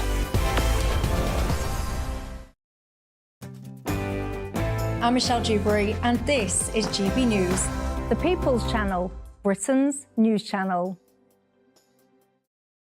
This is GB News, Britain's news channel. The University of Cambridge has told students to stop flirting with staff under a new policy banning sexual relationships with professors. The new rules, which come into force next month, beginning of July, include a warning against behaviour that could be interpreted as flirtatious. University staff have been told they must report any behaviour that could constitute a student making advances towards a personal, particularly intimate relationship with them. If you're a tutor, how do you interpret what is flirting and what is just sort of like having a bit of banter. In fact, you've got some very nice trousers, by the way. Thank you. You see, you didn't even recognise. Oh, I didn't. I think I'm blushing now. I'm blushing. So, what's flirting? What's me complimenting your very well-fitting trousers? Yeah. Well, there is a line, because obviously when you're 18 and you go to university, it might be the first time you're away from home. It might be the first time that you're open to maybe a bit of a nightlife, social activity, drinking and all the rest of it. On the flip side, I know a couple who, this pupil ended up dating their professor, and they've been together for about sort of 15 years now. So I used to go after lectures with my professor and the whole seminar. We used to go to the pub afterwards, and I became very good friends with, she was a mature student. She was on the very, very far left of political. You wondered where that was going for a second, didn't you? We're both breathing a huge sigh of relief. Very quick for you, Joe. We're running out of very nice trousers as well. We're running Thank you, not as snug as Charlie. I think you've got to have some rules in place that there's no abuse of power. Policing it's difficult. We ought to be in a position where you can say, get off, back off, or, banter's fine. Actually, I hate that word. I hate it almost as much as woke. Go on, email in. Thank you very much. I'm flirting with both. The People's Channel. If you want your news to be straight talking... This is a nightmare for the Conservatives again. Down to earth. It's not just Nottingham where this is happening, is it? And most importantly, honest. Hard-working, middle-class taxpayers, they'll get their book thrown at them. Then catch me, Martin Daubney, Monday to Friday, 3 till 6 p.m. on GB News, Britain's news channel. Join me, Nana Akweer, for an informative, interactive news programme with a difference. It's fun. It's true. You're not wrong. No one will be cancelled. Lovely. Join me from 3 p.m. every weekend, only on GB News, Britain's news channel.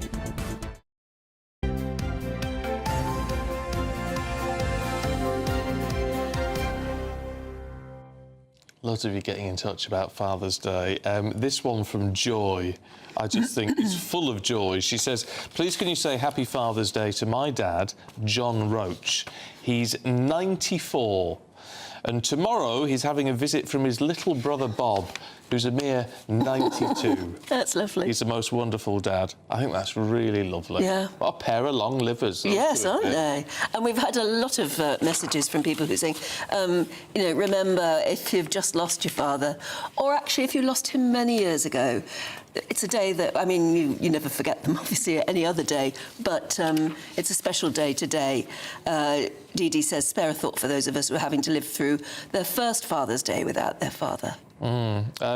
Interesting one. I don't quite know what you're getting at, Marty, but our thoughts are with you. He says, thanks so much for highlighting Father's Day. So many are having a tough one. So it means a lot to us all. Well, if you're having a tough Father's Day, thinking of you.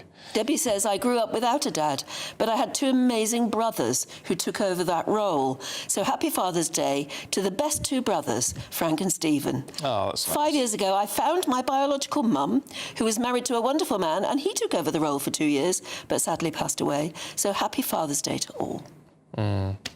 Yeah, I think there's a lot of older brothers and sisters who actually take on and that isn't that brilliant? Role. Yeah. So that's really nice. Anyway, look, lots of you paying tribute to dads. Prince of Wales has paid tribute to his father as well, with this picture of himself and the King from many moons ago. Oh, yeah.